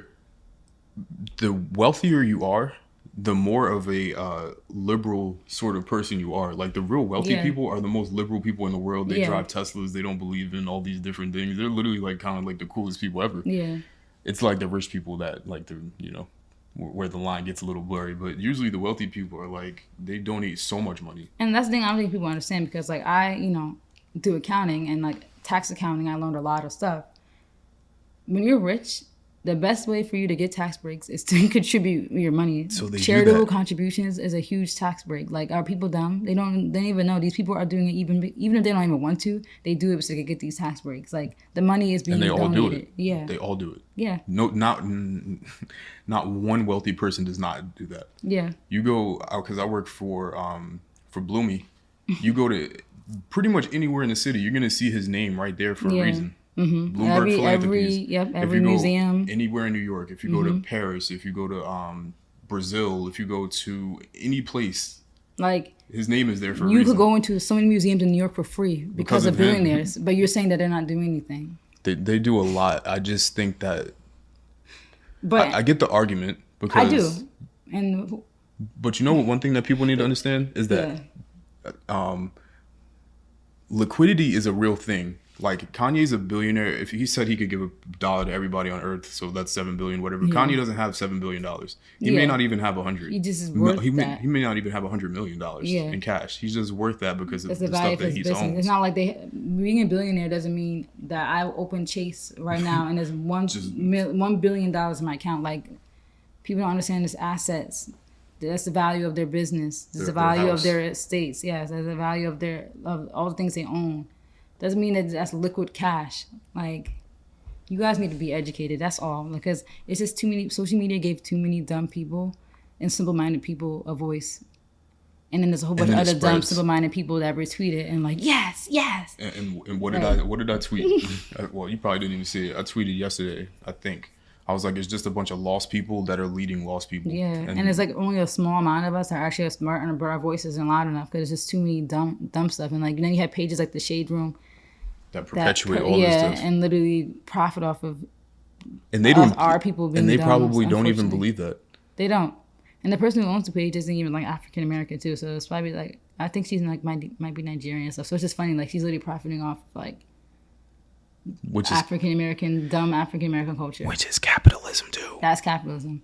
Everything's capitalism. But you in the comments like, yeah. And you're mad that like people like Jeff Bezos, whatever, is a billionaire, but you use Amazon. You're literally the one making rich because of our capitalism society, because of the convenience that you could sit on your phone and order something. It could be here tomorrow. That's you enjoying his business that he built in our capitalism society, but then you're going to complain how he's rich and you're making him rich. That don't use Amazon. Or don't use anything. Don't use an iPhone. If you don't want Apple to be profitable, don't use your iPhone. But you remember, like, all of the different companies that I said run off of Amazon? Like, don't use any of them. Don't use any of them. Don't use Netflix. Don't use anything. Don't use some of the hospitals in the world. Like, don't use everything. Is capitalism. And everything. You need furniture. You're on Wayfair. You're making whoever the Wayfair owner rich. Yeah. You want to go out to eat at Applebee's or Fridays. You're making the owner of the freaking rich. Whole establishment rich. And they're at a beach and they have no idea who you are. But you're complaining about capitalism. You can't complain about a structure that you benefit from also. Because you benefit from it as well. Not just the rich people. You benefit from it because of the convenience of all these people who are able to have the freedom to create businesses that you could use. And I took a screenshot of this because this is literally how everybody is.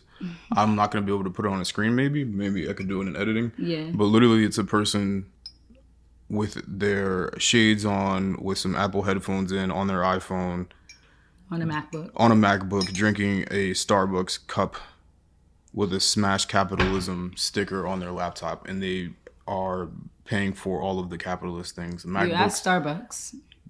Go to Dunkin'. Go to Wawa. Go get some cheap coffee. You don't need to drink Starbucks.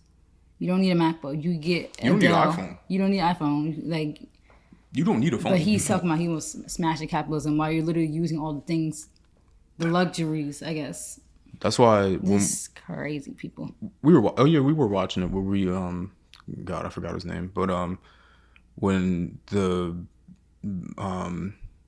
that wealthy guy, God, what is his name? He's like, oh my God, I'm having a brain meltdown right now. But he went to Occupy Wall Street and asked people, Oh yeah. and everybody nobody could speak because he was like, why are you guys really here? That's Like, what like actually educated me. Like, because when he was making all those good points about capitalism, like that's crazy. I never realized like that people have been complaining about a system that's actually good.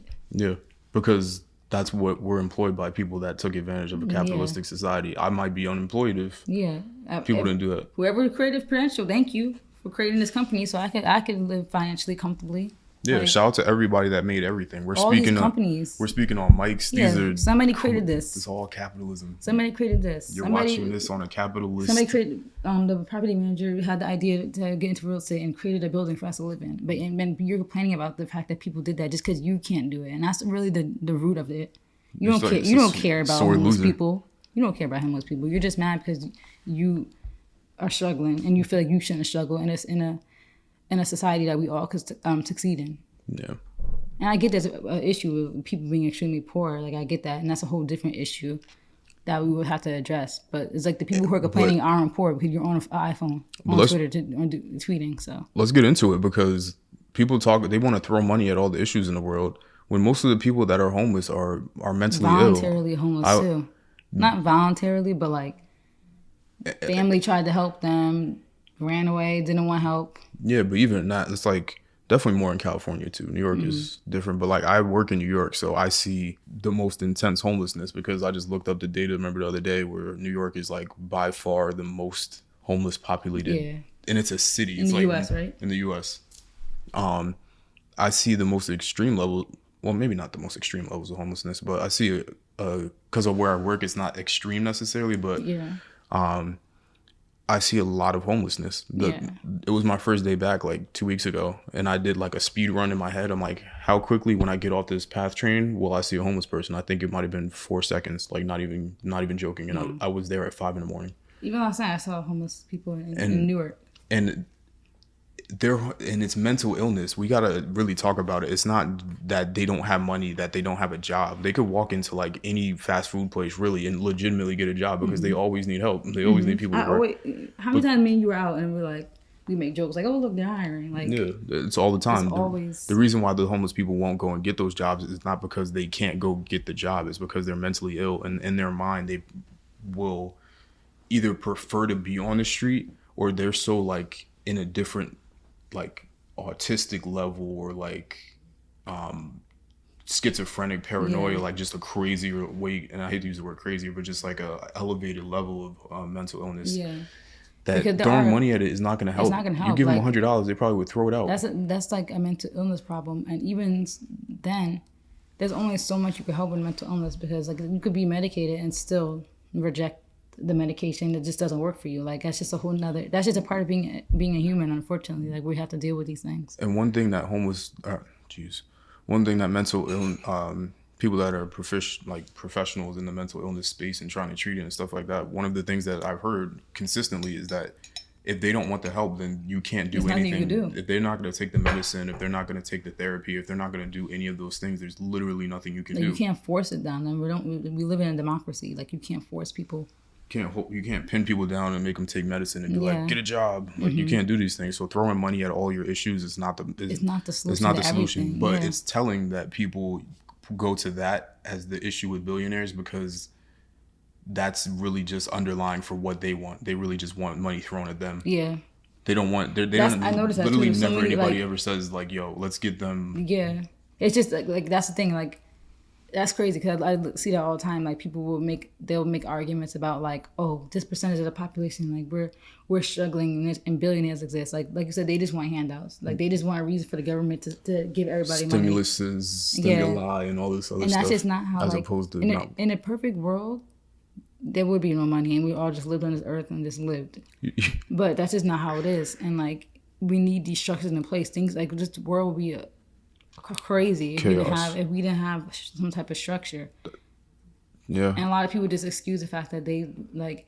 That's why anytime we make these arguments, it's to a specific group of people. It's not to everybody. Like when I say these things, it's coming from a place of me talking to the lazy, making excuses for everybody type of people out there. Not people who generally have issues in life and people who are really struggling and born into circumstances that they can't control. I'm talking to the people out here who want to live life like being lazy and live as casual as possible, but they want everything.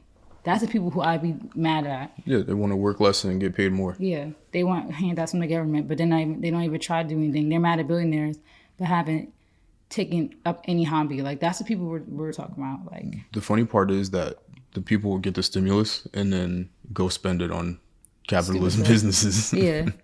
Let me go get this, because you see that's exactly what happened. Let me go get crab legs. People took the PPP loans and went crazy buying cars and all types of other stuff. So people hate capitalism, and then the second they got $1, they went and spent it and circulated it into our society and made the wealthy person still more rich. But then they're mad at the rich people. All right, we out of here.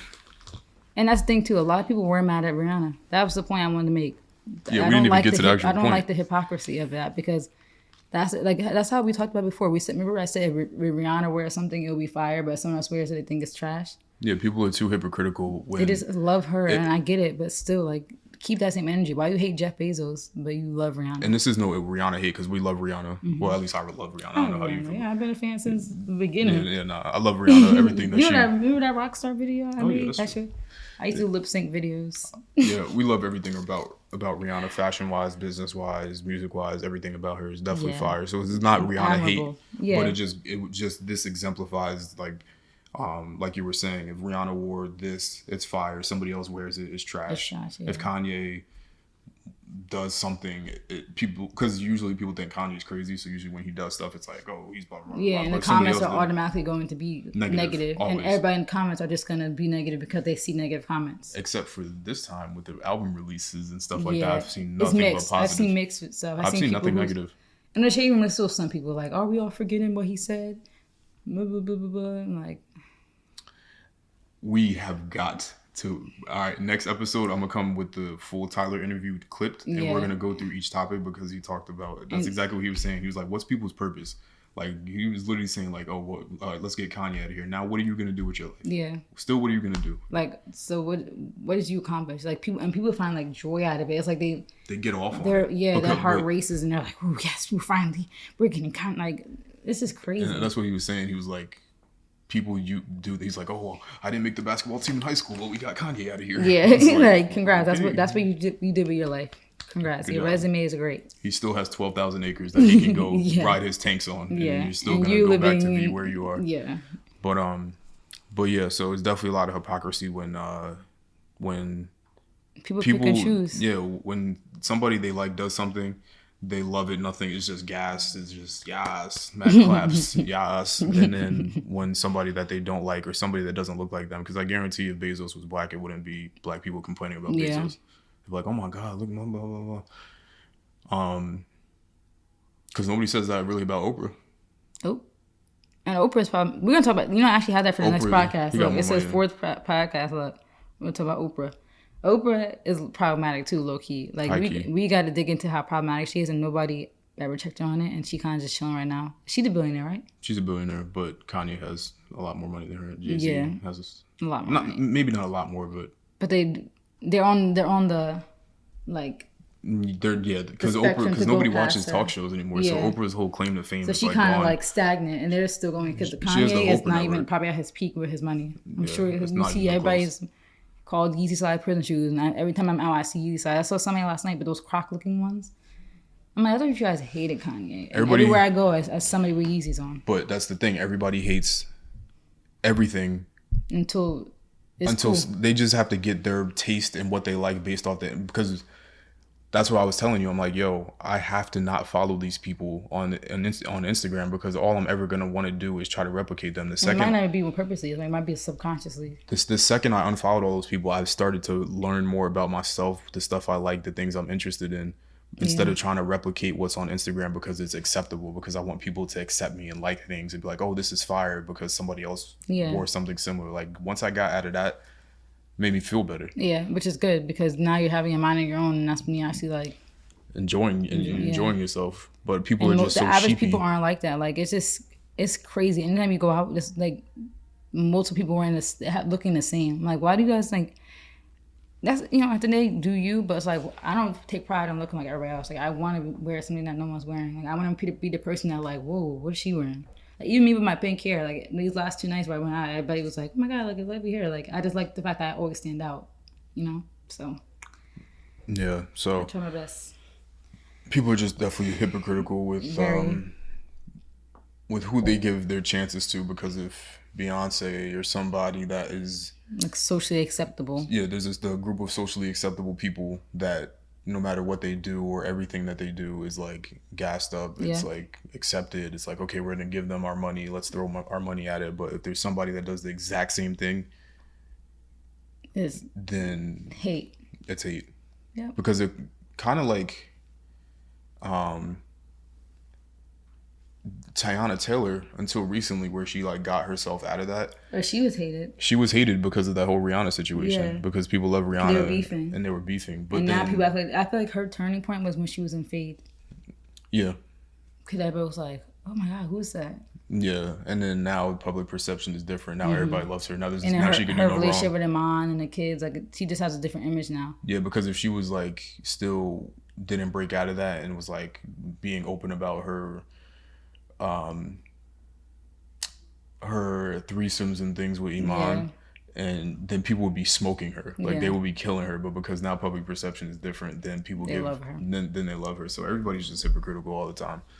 Yeah. It'd be killing me. Like, have a mind of your own. Yeah. Tyler's example was this. So just for like context, he said you'll go to a page like Hypebeast and it'll say that somebody made this T-shirt or whatever, and he said the first thing. He said the only thing you're gonna see when you go down to those comments on hypebeast.com is 10 comments that's gonna say that thing is trash. Mm-hmm. And if you're the type of person that gets your opinions and mindset from the internet, you're gonna go there to the comments, see that everybody thinks it's trash. And then, I'm not wearing that. Yeah, then you're in your mind, you're like, okay, this is trash because everybody else thinks it's trash. Then you go tell somebody else, like, did you see this? Oh, this person made this and it's trash. Now everybody thinks that something's trash because some randos from like the middle of nowhere who weren't even gonna buy it. Weren't even gonna buy it. Probably can't buy it. And then there's 100 million, not 100 million. I gotta stop doing these crazy numbers. But there's thousands of other people that thought the thing was nuts and they bought it in 2 seconds. Yeah. And the item was actually fire. Yeah. And now you got your taste from something else. You missed out on an opportunity because you read a comment that told you how you should feel about a song, about anything. Yeah. And now you just perpetuate sheep-like behavior. And then until it's cool, because like I said, but the Yeezy slides and then the Croc-looking shoes, everybody was dragging those bad.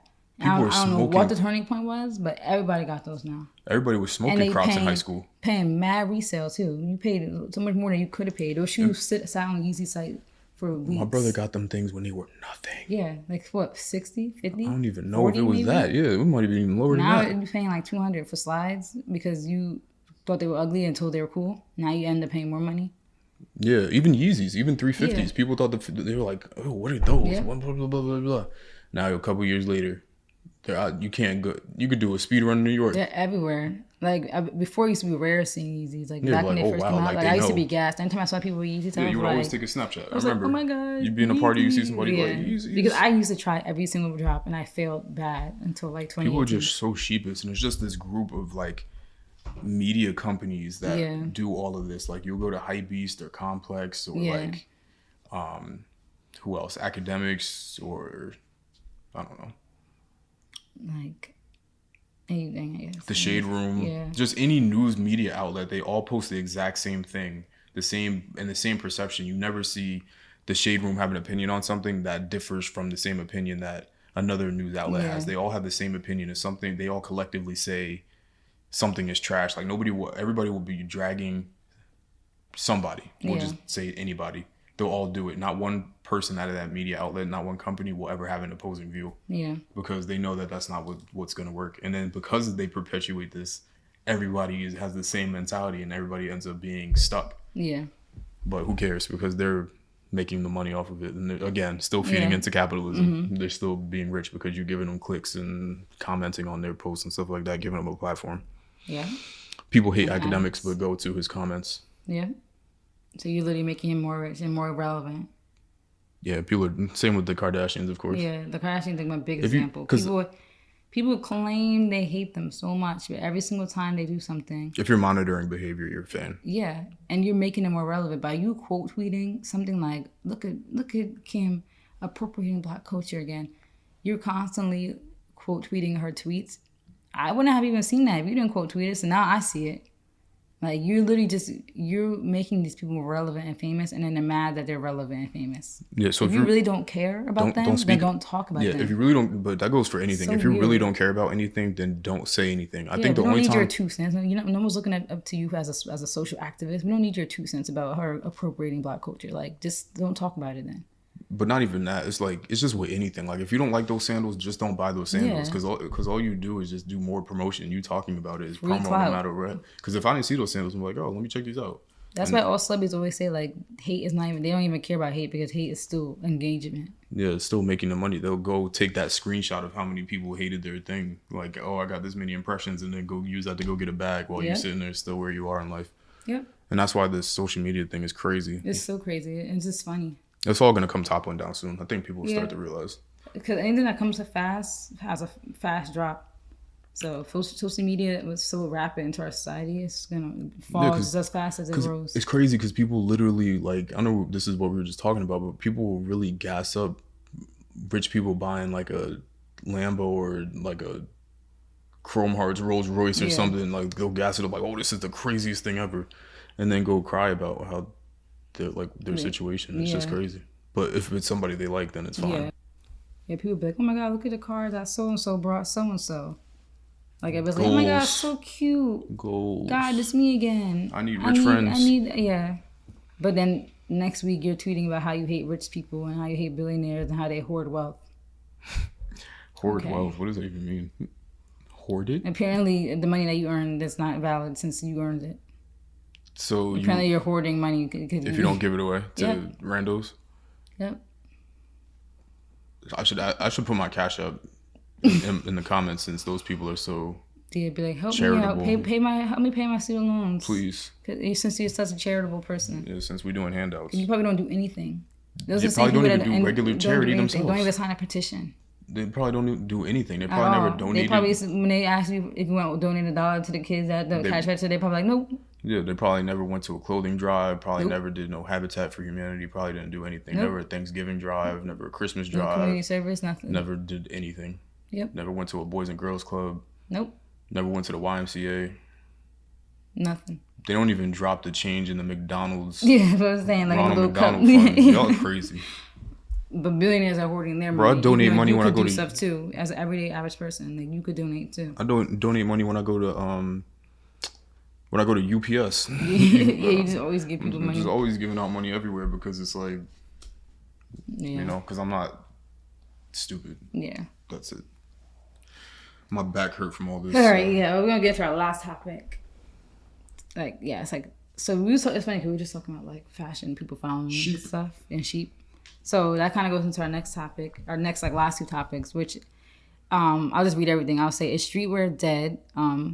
Virgil Abloh, he said it was dead a while ago, and people, and we're gonna talk about how people are late to like a lot of things, especially streetwear, and how, in my opinion, I think streetwear is kind of low key is dead and it's becoming kind of whack, a little cringy and a little tacky, a little bit. And then the second part of this conversation will be the TikTok ruined sneaker culture.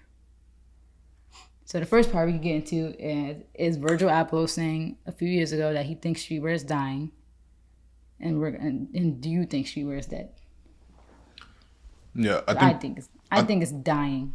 I think it's dying, but then you have a little pulse every once in a while with Because there's a huge like lag of people that came in because of TikTok and social media. I think that there's designers that still make an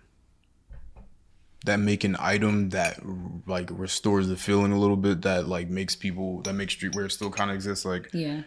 for example, the Yeezy slides, for example, like that's like, I think overall streetwear is dead, but then when somebody will make an item like that, and then you'll see like a pulse. Yeah. And then, eventually that'll fade away. Like everything is just always going to fade away. But I think that there's going to be I see less pulses in design. And more people kind of doing their own thing. And like my whole thing is like, I don't think streetwear will ever die, because streetwear has always existed.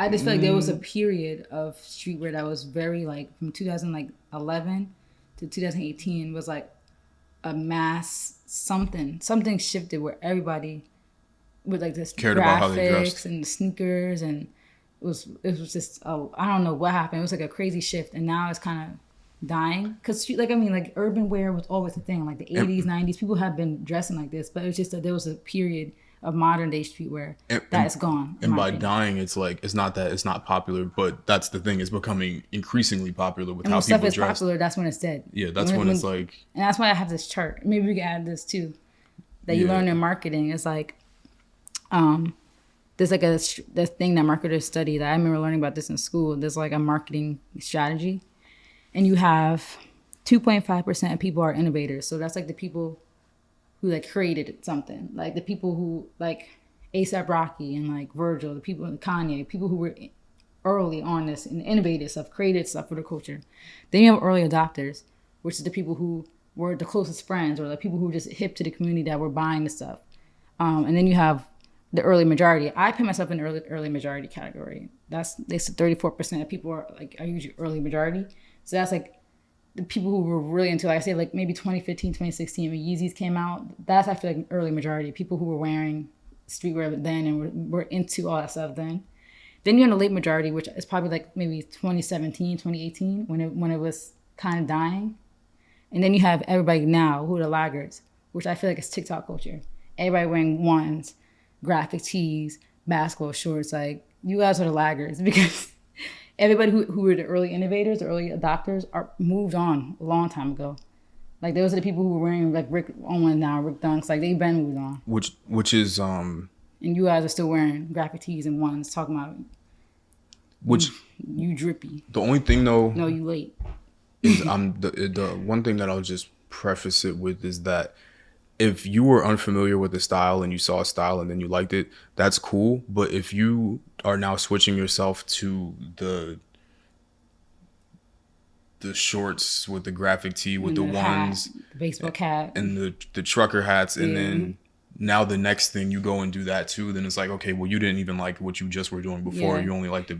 That's the thing I have issue with, because so many other people who fall into that laggards category are people who weren't truly into. Because if you were really into streetwear, you would have been wearing stuff. Even if you couldn't afford it, you would have been wearing sneakers, graphics, especially when it was super popular. Like, when people were really wearing it, was like the heart of it was like 2015, 2016, Off-White, Pyrex.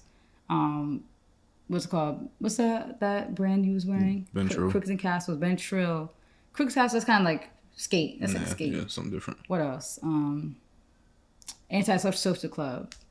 Nah, okay. Bape, Supreme, I'm listening to big stuff. Like, if you were really into streetwear, that would have been your peak. 2016 would have been your peak. You wouldn't be just now be wearing that stuff.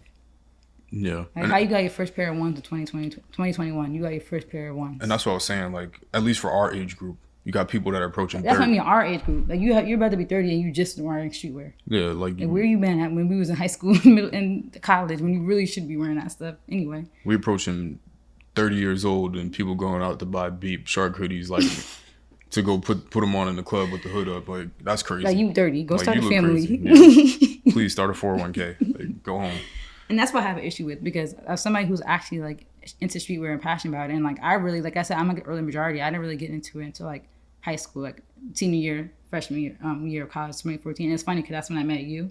I was already into those things, but obviously you helped me a lot. So I've really been passionate about it for almost 10 years now. And then even in high school, like people like with Tyler and India Love, like I was trying to be like them, like I was trying to dress like them. So I've been into street, right? Like I could show you a picture of me with graphic tees from 2012, 2011. So that's the thing that just annoys me because people are acting like this is such a new thing now. Like everybody's starting to look the same. Like it's like where were you people at? Like now you're trying to cop the cool designs, like the graphics that they're cheap now. You could go get any type of antisocial club, V-Lone. Supreme, V-Lone. You could go get that stuff for cheap now. It's not even cool no more. Like you late. You way late. And like I said, it's our age group. Like if you're in high school and now, okay, cool. You're still young. But you got people who've been dreaming, I guess, of wearing this type of stuff, or maybe weren't, or just now getting into it. Approaching 30. And the thing is, it's like not only are you buying the brand that like. Okay, so I want to just make sure I'm covering all my bases. So for one, the public perception, because what we're saying is almost like sheep-like behavior, like we're behaving like sheep. Yeah, true. Because So we're following. the public perception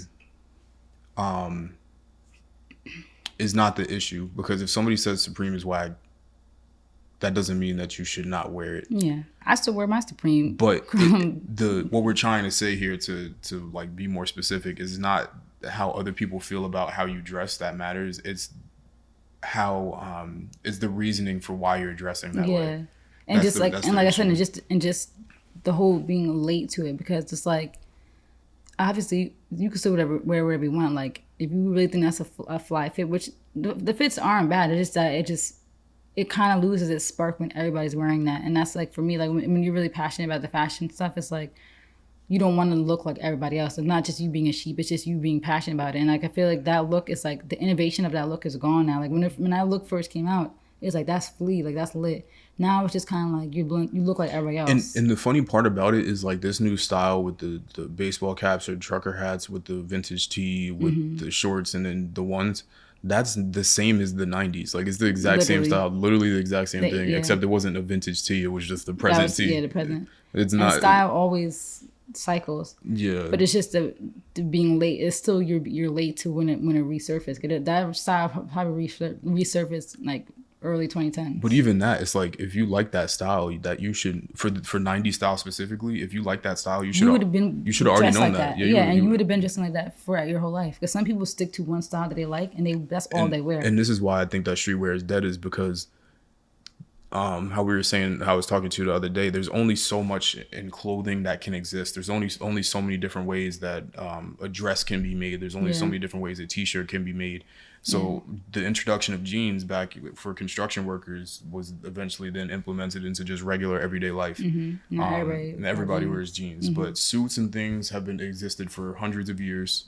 And they will still continue to exist for hundreds of years. T-shirts now are so much of a regular item that they'll always exist. Like there's only so many different things that you could do. And with this new graphics sort of era that we're in, it comes and goes so quickly because everybody can do it. You see, I'm sitting here like you're wearing.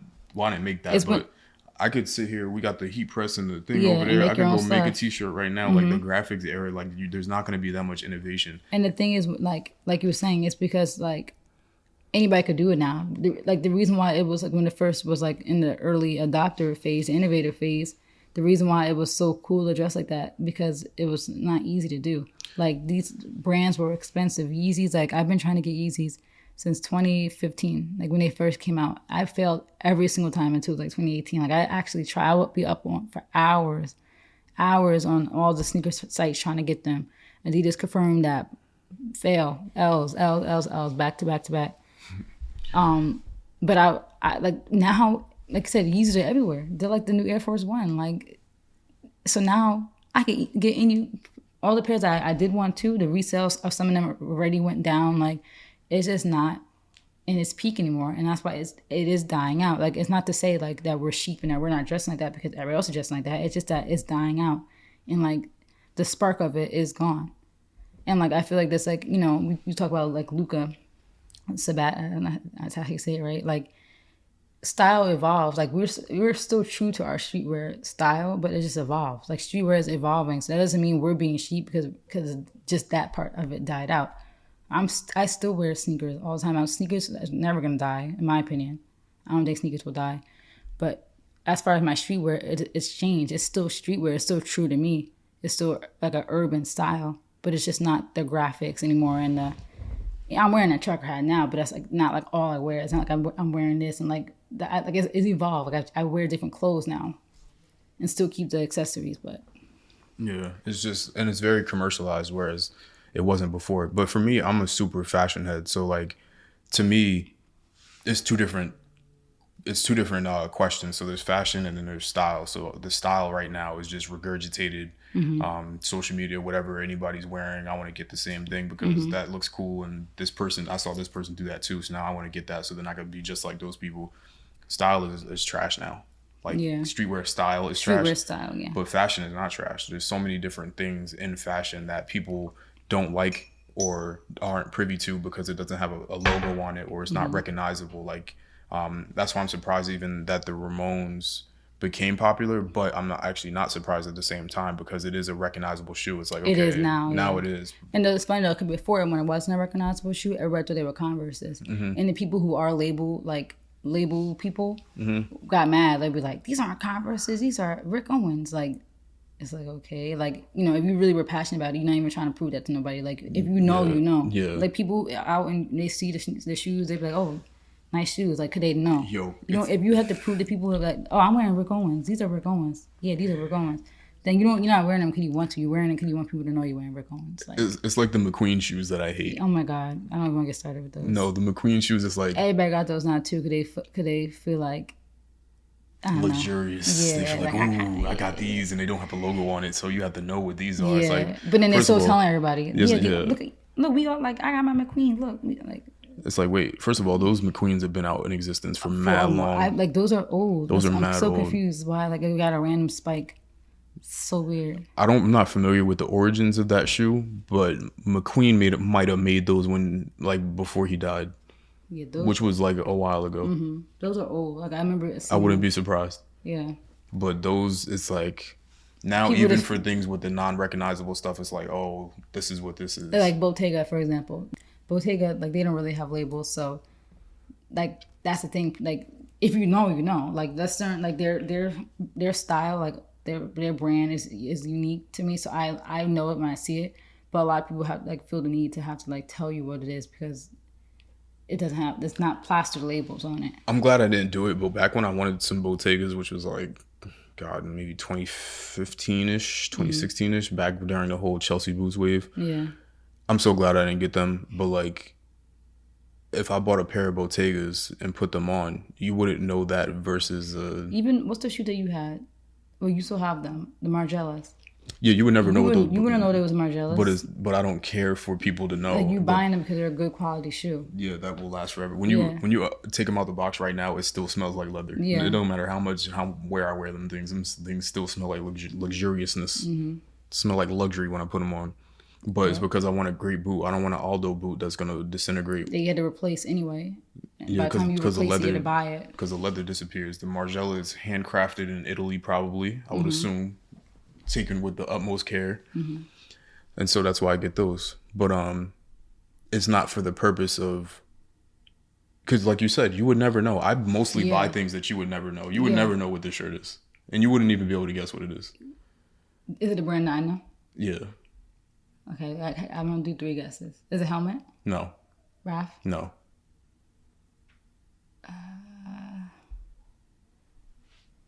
It's not Rick Owens. It's. Give me a guess. What letter to start with? What letter? Just give me the letter. I'm gonna see if I can guess. Give me the letter. I'm not giving you the letter. Just throw something out there. I'm trying to think of what you wear. Those are like your favorite 2 brands. You don't know what I wear no more. I know. I don't know. Exactly, and I'm not even gonna say what it is. But that's the point. Is it Louis Vuitton? No. That's the point I'm trying to make though, because like anybody else would put the big logo plastered across it. And they have to let everybody know. And they have to let everybody know. This is a designer shirt. Yeah. But you would never know. These are designer pants. You would never know. Yeah. These are designer slides. You would never know. Yeah. but people would want the giant logo. Oh, this is what I'm wearing. And then that makes you wonder, why do you want it then? Like, you for only the logo, want it 'cause for people to know. so people like, You don't so- care about the quality. You don't care about the history of it. You don't care about the history of the designer. You don't know even anything who the about the designer brand. is. You don't even know what he looks like or she. You just want to wear. Like, I'm sure people don't even know Comme des Garçons is owned by a woman. They don't. They probably don't even know that. They probably don't. Like, she's a designer. Don't even know. Yeah, Ray the Goat. But people just wear it because it's CDG and it got a heart on it to play. Or it says CDG. Which is the wackest of the designs that she makes. She makes some of the most insane. But we know the story of why she made it. Like, didn't her husband tell her, let's make some more money? And Her husband told her to make the new CDG brand, which is because it's popular. garbage. Because a lot of these designers weren't doing that until they saw an opportunity and took it. Yeah. And he pushed her to do that to appeal to like the streetwear hype beast. I want to just wear things with logos on it.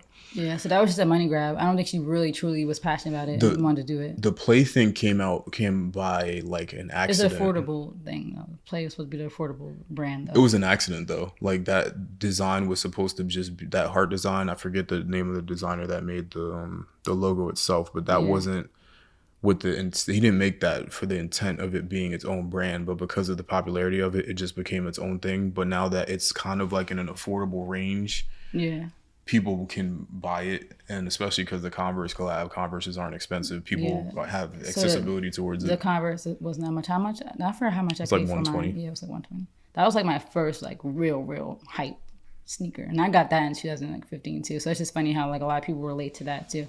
I don't even wear those anymore. I think that It's still a cool shoe, but I'm not really a fan of the heart anymore. I was watching I wouldn't even necessarily call it an interview, maybe like a little bit of it was like just like a 7-minute clip, which I think it's from a documentary, but it's Yohji Yamamoto talking about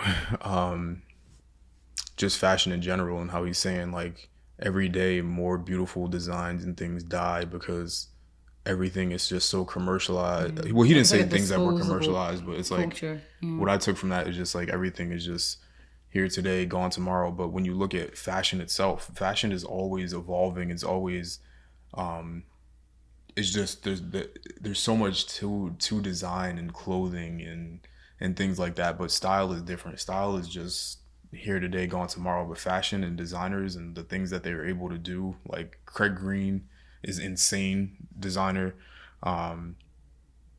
There's so much innovation still there, but your average people would never wear that stuff. Yeah. They would never know. And that's the thing. It's like those people will never know, but the people that do know are like God tier, like Rihanna, and ASAP and Kanye, and just like when they buy the things that you wouldn't know. Like when that's why I was so shocked that Kanye made the Junior Watanabe song on Donda, because it's like, why is Kanye talking about Junior? Yeah, and he doesn't even wear. But now people will be privy to who now the Junior name. is. But that's how it is, so too. That's another thing that's kind of annoying. It's like once a rapper says it, now people are gonna start buying it. Probably, we'll see. But maybe people are gonna now start wearing it, and then they're gonna use Kanye, the quote, the lyric. But Junior's one of the designers for CDG too. Well, he's not for. But he doesn't have his own. He has his own like line. Yeah, like he has like his own. It's like his whole own thing. But it's like, just there's a whole other world outside of what you just see on Instagram, and the people that you look up to for the most part, like Rihanna and all these other people, they're wearing that stuff. They're not wearing like the stuff that you just see, like that doesn't have a brand on it. Like they're not wearing Fashion Nova. I'm sure like if they are wearing it, it's because it's an ad that they have to do. Yeah. But they're taking it off right after that, and they're gonna wear their luxury stuff because they have a passion for it, and they, it's quality. Like lots of my like designer stuff, it's quality. It lasted so long, and I'm like, this is now I see why people buy this stuff. And it's two different purposes, because again in that Yohji doc thing, he was talking about how American fashion is based off of fame and money, and that's what Americans care about. But he said that his designs in Paris it's a different thing that people care about. Different world, yeah. They really they care about something differently. About style out there. He said, "Yeah, I may have, I make more money in America, but I'm more famous in like Europe."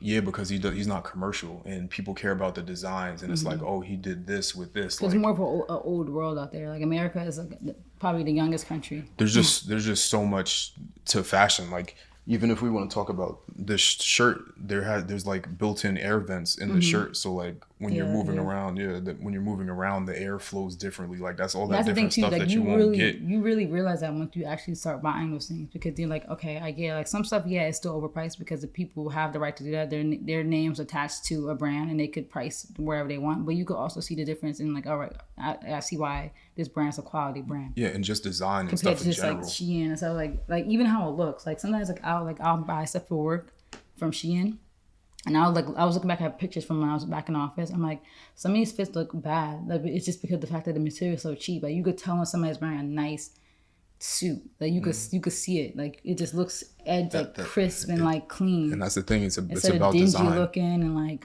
you could tell when the fabric is thin. Like it's just. That's why when the people are like, oh, they look like they have money, it's because the designers, like, they care about the fit and how things cut. Like jeans aren't just like jeans. Like things are cut and sewn in specific ways, and things are just made differently. That's why I'm like, I'm not gonna go to Express and buy a suit. It's like, no, if I'm gonna get a suit, I'm gonna pay the money and get like a 2007 Chris Van Ash Dior suit because the way that it was cut and designed is way different than just going to like Express or H&M or just like any of these places that sell clothes. So it's like style is trash, but fashion is still ever evolving. You always get people like, I love Matt Williams and his innovation with the roller coaster belt, which it's A-Leaks. It's a Leaks. A Leaks. Oh yeah. We're trying to get better at pronouncing these things properly. 'Cause I feel like that's another thing with Americans too. Like We can't pronounce we're anything. so dumb, and like a lot of these people that we look up to for things aren't even telling us the right pronunciation. Like People say Saint Laurent. Yeah. Or Saint Laurent. There's another brand too. Like it's like I forgot what the brand is. That might have been that one. There was like a guy on TikTok who was telling he was French, and he was correcting his like American girlfriend on all the pronunciations. Yeah, it's pretty horrible. Like but, even Loewe, we were just realizing. Yeah, I really thought it was low. Which is crazy. Because who would think that the W... Loewe, yeah. I mean, if he was in France, you probably would know. Could they? But that's a French brand, right? Loewe sounds French. Loewe. It's tough because W is W in Spanish, so I don't know. If but it might be French. That's what I'm saying. It might be French or Spanish. It could be from Spanish. But yeah, I have a Loewe jacket in the closet. I'll go look and see where they made it. But yeah, that was really long and drawn out. So I guess. And now we have our last topic. Run to our last topic then about the TikTok ruined sneaker culture. Since we're still on the topic of fashion. I think that I kind of go back and forth with it because I think that the more exposed people are to a culture, the more the culture can evolve. Mm-hmm. So more people are exposed to sneaker culture, so like designs and like Nike being more willing to make different shoes and stuff like that. That all counts. Like Nike, we think Nike can sell out everything, but that's definitely not the case. Like they're still a business. They have to calculate demand and quantities that they can produce and stuff like that. They still have to monitor those things. Yeah. So they're more willing to make more shoes if more people are buying them. Yeah. So the culture will continue to evolve. I just think that the people that are jumping in just for the hype of the sneakers are they're damaging it because temporarily. Temporarily because they're gonna jump in. Everybody's wearing ones. Let's all get all the different color ones. The and you resale see is gonna they be affected hype. the resale. Like everybody's complaining about how the resale value Even went for up. like regular shoes. I'm like, you people Jordans. who are complaining about the resale value clearly have just jumped into the game because the resale on so many ones were so cheap. Like I'm so mad I paid what I paid for the shadow ones. I told you because don't buy I them. waited too long to get them, and then now I got them. They're like $400. Like resale for those used to be like nothing. People, 200, even less than that. Yeah, because shadows have been out for like a while, a long time. Sorry, I have so many alarms.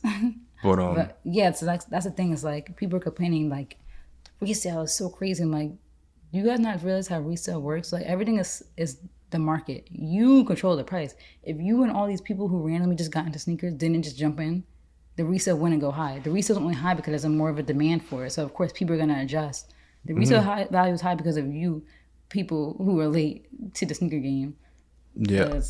I don't think that they're like ruining. I think that they're taking the fun out of it. I don't think Yeah. that they're ruining it, but they're only here temporarily because the second that people get onto something else, then they'll be onto they'll something go. else. And So I can't wait for that. so they're only here renting space in the sneaker culture Mm-hmm. and just kind of sitting there waiting on people to decide what's cool and what's not. Mm-hmm. And then they'll jump onto something else. If everybody just starts getting on Vans again, then they'll go be on Vans. Or if there's a new type of shoe, they're gonna go Yeah. get on that too. So are they ruining it? I think that they're ruining the fun and they're ruining the resale for people that care about Yeah. about the resale. But I don't think that And they're looking kind of affecting like the brands too, because Nike always made a lot of sneakers, but I feel like a lot of these brands are kind of getting lazy with their designs because they know people are gonna buy them.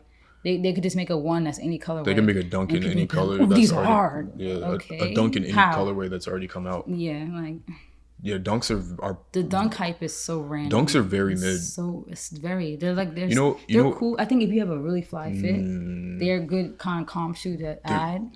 But they're just so My problem with dunks, I think that pretty much every single dunk is trash. And by trash I mean that not very there's nothing innovative. Yeah, there's nothing. It's just a color. flashy. It's There's just a nothing color about it. Air Force One. Yeah, It's just an Air there's Force nothing One. that's like I was looking at my video I made. I made it almost 3 years ago on my personal channel when I was doing the reviews of all the sneakers I got that one summer 2018, and I was looking at the Prestos, the off-white Prestos, the second ones that came out, and I was like, when I was doing my review, I was looking at all like the details on the shoe. I'm like, this is why I love the off-white collabs, because the shoes have passion in it. It's not just they just do a color on a silhouette. Like you could see all this different stuff. Like he had the strap on the back and like just all the small details, like the orange tab, and like it was just like a lot of details, especially with the UNC ones too, like with the flaps and like a lot of like cool small details on the shoe. That was what I love about it, because like I actually like sneakers and I could see like the passion that went into the shoe. I don't think a shoe is fly just because it's a silhouette with different colors. Like, oh, that shoe is hard. It's okay. Yeah. It's a black and white dunk. Everyone is not fire. And that's something that one of my And that's the thing I hate about these new people too. 'Cause they think every sneaker is fire. And I'm like, you guys are just saying that because you just get. one of my homeboys, I think it was Amari, a really long time ago, tweeted out something about like, and this was prior to the TikTok Jordan 1 hype, where he was like, every Jordan 1 is not fire. And the crazy part is, I remember Amari used to wear Jordan 1s all the time before people were wearing it, because it was like the 85 era where Jordans just came out and people were getting shot and killed over them, and it was crazy. And then after a certain point, when it calmed down in like our youth and like the middle school and stuff like that, and like grade school-ish area, people weren't wearing ones as much. Yeah. But he was always wearing them. And it was just crazy because like y'all all new here.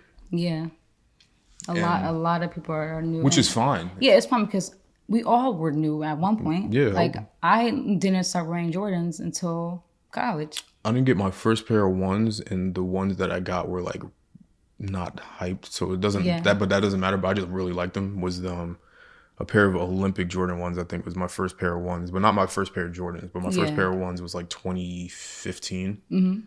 But Yeah, like there's nothing wrong. oh wait, with, whoa. Oh, wait, no, you had No. No. Whoa. Yeah, whoa, wait. I was gonna say time not out, time out, 2015. time out. You Sorry. had those already. I had those in 2012. Sorry, I was, yeah. Whoa. I was about to say no because you had a whole like- collection of sneakers coming into school. I'm like, wait, I didn't definitely had those going into school, but Yeah. God, I'm getting old. Yeah, we're getting old. That's scary.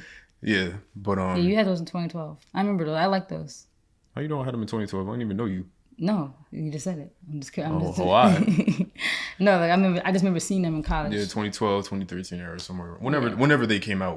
Well, it had to have been 2012 because they were literally the Olympic ones. So Yeah, from the London Olympics. yeah, so yeah, I don't, Like we know that, of course, there's nothing wrong with getting into it. Like it's cool. It's just that it goes back to the sheep culture. You only got into it because there was a shift that happened on TikTok. I really do think it's linked to TikTok. There was a shift that happened where everybody started wearing them, and you hopped onto that. You didn't have a passion for it on your own. You didn't discover on your own. You discovered it with this whole big group of people that all randomly came into it, which is you don't have a true passion for it. You just jumped into it because everybody else did. and the crazy part about it is that I know that people buy them, and then once they get them, they think that they're cool. that Yeah, they kills do. me inside. They're like, I'm free. Look at me. I'm fat. That's like, crazy. I'm like, oh, okay. That is super insane. Like they really be feeling themselves. Like they really like a and that just fashionista. shows you that they bought it for the wrong reason. Yeah, they brought it for that validation, so people could think they're fly. And that's why I don't care how people dress. It's just that when you did something for the wrong reason, or that it's inauthentic, then I hate everything about it. Because my whole thing is like you could just tell it's inauthentic because like you could see the style from just even a year ago. You were dressing completely different. Like you don't even know yourself. You don't know who you are. You don't know yourself. You don't know what you like. And it's cool to dabble into different things and experiment. But it's not cool when you're just buying things because other people are buying it and other people are telling you you need these to be fly. Like, so, yeah. I don't think they ruined sneaker culture. I just think they kind of put a dent into it right now. But I just, just like everything else, there's going to be what is it called? Like an exodus of all these people, right? Isn't that the right word? Exodus? Bringing all the biblical terms. Of all these fake sneakerheads because they're fake sneakerheads. They don't love it. They don't have a passion for it. They can't even tell you the history of Jordan in general. They can't tell you the history of any of these sneakers. So there's no real love for it. There's no real passion, real drive. And when that's lacking, like when that's absent, it's just obvious they're going to move on to the next thing. For me, I can't wait. I can't wait because I'm tired of them. I really don't care. Honestly, I don't even see anything. Me. That's why I see so much and it's annoying. But even within that, if I was to see things, one thing that just gives me peace, I guess, it's like it doesn't give me peace. I just don't care anyway. But like one thing that I just sit on is that I don't ever care about what anybody else is doing, and the sneakers that I do have, nobody can get. Exactly. So, and the thing is, most of the sneakers that we did get, we got retail. That's the funny part. Like my UNC Jordan ones, Off-White ones, retail. The Prestos, Off-White Prestos, retail. What else? I have the Travis Scott sale ones that you got me. We're resale. They were resale, but they were like, I remember the receipt was like $200-$300. Those are like over $1,000 now. I remember you gave me the receipt back. I don't know if you meant to, but it was like, I think it might have been like maybe four or three. They're like over $1,000 now. I think they're like $1,500 now. So I have a lot of like high value shoes that at least I know nobody else will be able to wear. Because you're late to sneaker culture and you're still buying sneakers that a lot of people are getting. You're still blending in. You're not standing out. Like people might think you're cool for having them, but you're still like blending right on in. And a full moment of transparency here is that I think we've all played into that, and I'll use myself as an example. I've touched basically every pair of the first 10 of the Off-White collection. Yeah, your catalog is crazy. My catalog of sneakers that I've had and touched is insane. And people won't even know because you're not the type to be on social media just showing off your shoes. Like you've had so many shoes. I've had so many shoes that I never took a picture in. Like just sold them right away just to make the money. Yeah, just sold them for the money. Yeah. Which is, people have debates about, people that do that, but most of them I didn't. Some I bought specifically for the purpose of reselling because I just didn't care about them. Like I had the Off-White Converses retail. The Off-White Air Forces. I've had Air Force ones. Those Converses were like the craziest The Converses flip ever. Those were fire though. They look disgusting because I bought them in my size, which is a 13. Them things was long. They look like submarines. Them things were disgusting. You had the Blazers. You had the Blazers. So I can give the full rundowns. Hold up. You had the UNT ones. You had the Chicago ones. You got rid of the Chicago ones, right? Mm-hmm. You sold those? Something like that. Where are they? I forgot about that. You just sold those too, I think. I got the so I'll find the list eventually, but I just wanted to say that we've all played victim to that because literally at one point I had all of the Off-Whites, which is a little bit different. Like I'll use it as an example. It's not necessarily the reason why I bought them. I bought them because I thought they were fire. They were. Like this all was of like the whole collection was nuts. That was like something we never seen before in the shoe community. Like, but I've definitely bought a pair of shoes because the public perception about them was that they're fire. You know what? I don't think I ever did that. Which is funny. Have I? No. Cause think about even the shoes I did pay resale for, like the freaking React Elements, undercover React Elements. Nobody's wearing those, and those were pricey. You know what the funny? I just brought them because I thought it was cool. None of the shoes I have now, I bought for that purpose. Mm-hmm. Even the any of the Off-White shoes, I didn't buy them because of the hype. It really was because of They the were design. fire. Yeah, like we saw, like we been knew who Virgil was, obviously, because the Off-White brand. So we were able to like see like how the shoe was actually like, this was like a collab where he actually put like effort and creativity into it, and we learned that from like that documentary we just watched, that he actually did like taking stuff out and stitching stuff up. Girl, of course I knew that. He deconstructed the Yeah. whole thing with an X-Acto knife. Yeah, You know the vibrations. I actually don't think I've ever. Now that I think about it, I was gonna use myself in as example, but I've never bought anything. I thought I did, but I really didn't ever buy anything because people thought it was fire. yeah, All the shoes I have currently, I paid resale for though. yeah. But that's different because like you're at a stage in life now where you have the money and you're gonna buy stuff that you wanted that Yeah, I you just couldn't couldn't get 'em. necessarily get resale. I couldn't get the ones they only released in the UK. Retail, yeah. But, Yeah, like certain stuff, yeah. But that's and the funny part is the things that I bought are like are shoes that people don't even know, like Yeah, no one knows the Mars yards that you just brought. If people saw them, they would just thought they were like regular they Nikes. just get off the shelf today. Yeah, no. Those like My dad called them Willy Wonka shoes. 5-figure shoes on your feet. Like, are they five? Are they worth 5 figures? They're worth 6. They're not worth 6 figures. I wore them yesterday, and my dad was like, "Alex got the golden Willy Wonka shoes on." Yeah, you probably like. I mean, I hope your dad doesn't watch this too, because you don't remember I'd be exposing you. But the money you spend on your shoes, and then your dad be looking at you like, Nah, but yeah, I buy shoes like even the all white, off-white ones. People will recognize it because the air on the side, but people wouldn't necessarily know that colorway existed because you don't see people wear them. They don't like. I think the most popular ones you actually see are the ones I have. Unfortunately, the UNCs, because when the Chicago's dropped, that's when it was such a quick thing with that release. That is like, if you didn't get them, you didn't get them. With the UNCs, people had 2 chances because there was a surprise release which we copped, and then there was the release after that. So a lot of people got those, Yeah, and then the ones that you have, the white ones, like it was nobody got impossible. those. Cause you said that was A UK only exclusive, release, yeah. and then the people that I do see that have them are like the flies people, Yeah, the 'cause flies there's people. one girl I follow who has them. And I like her fashion. She's Because even fly people, they'll still have the Chicago's, but the flies people have those. have those. Cause even the people like I said, like there's like a lot of TikTok stars and YouTubers, Instagrammers who got money They don't buy those. and they're buying the UNCs. I hate that I have them now because it's like, oh my god. Then I don't think they're corny, obviously. Because it's how you dress it. But it's just funny because you see that's like the shoes that they all gravitate towards is those because It's recognizable. It's recognizable. Bright and blue. blue, the orange laces. Because even the Chicago's are too similar to the regular Yeah, 'cause Chicago's. that's So you can differentiate, obviously, because it's a different shoe. But Yeah. even then, it's like you don't stand out. People gravitate towards the stuff that they look flashy in. Yeah. The label people. But yeah, all the stuff I buy, like, I buy stuff that people don't know.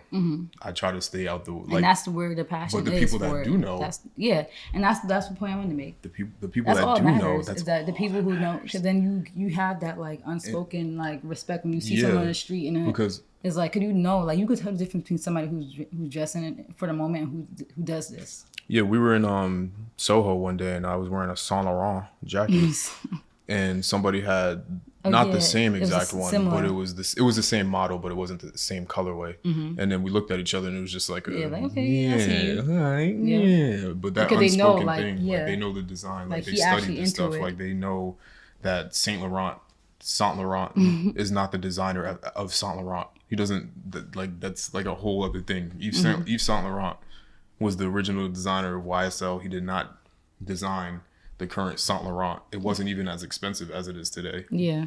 That was all because of Hedi Schlomain, who makes amazing designs, but people would never know any of the like designers or they just don't care. Yeah. Another thing, And that's just like the main issue I have. this is the Tyler the Creator episode. Tyler the Creator was Yeah, talking. we gotta watch that after this. He was I'm talking. probably Alex, you're watching this. I'm so sorry. So we watch Love Island right now. I know. I'm sorry. But we'll watch it on Monday. I missed Friday's episode. You could watch the rerun and watch it together. Oh wait, it doesn't even come on tomorrow either. It comes on Tuesday. Oh, that's crazy. Wow, okay. wow, disrespect. Yeah. But So shout out to you, Alex, if you're watching. I'm sorry. Tyler So we can watch it after this because we're probably gonna miss the episode. Tyler the Creator was talking about like his affinity for like expensive trunks, like trunks, like Louis Vuitton trunks and stuff that he hangs up trunks on his walls and stuff like that. Yeah. And it's like people don't even know people that want Louis Vuitton don't even know about, like, first of all, they don't even know the history about the bags and all that other stuff. Yeah. But they're not even privy to that whole culture of people that collect old Louis trunks that Yeah. are like the original reason. That was like why the hype started. Yeah, it was like from the trunks. Was from the trunks from Yeah. mad long ago. And like, I think the trunk that he probably has is so insanely expensive. Like he said, like he's not saying the price. I want a trunk. And he wouldn't even he didn't even say what trunk it was, because people would be able to, you know, Yeah. put two and two together. So at least he knew that and didn't say it. Yeah. But even stuff like that is like, you gotta care more. Like you gotta, because all you're gonna do is, to people that care, you're gonna look nuts. Yeah, and the funny thing is too, they be trying to impress those people, And but look they at can you see crazy. right through it. Like I'm at a point now where I feel like it took me years to get here, but I'm at a point now where I see through it. Like I could tell when I see, like, I usually admire like girls when I'm out. I could tell a girl who's really into it, and I could tell a girl who's just literally trying to emulate something else that they're not, like trying to be someone they're not, because you just don't even look comfortable in it. Like you just look awkward because like that's not you, and you're trying to be something that you're not. You're trying to be your favorite Instagram influencer. You're trying to just copy what you think is cool and what you think is going to impress people. But what really impresses people is if you're truly you. Because you could have a style that's not my style, but I can look at you and know it's yours, you know? Yeah, and it's fire. And it's cool. Be like, okay, that's your style. Like, I love the girls who dress like it's like cottage couture or something.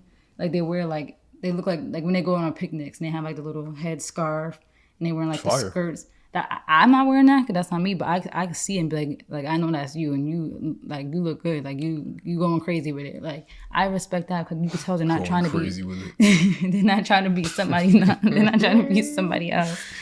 I was about to start saying that. You're going crazy with it. Like, that's how I feel about Tyler the Creator, which I think we might have talked about on the pod before. But I would never dress like Tyler the Creator, but the way he's able to design his clothes and wear his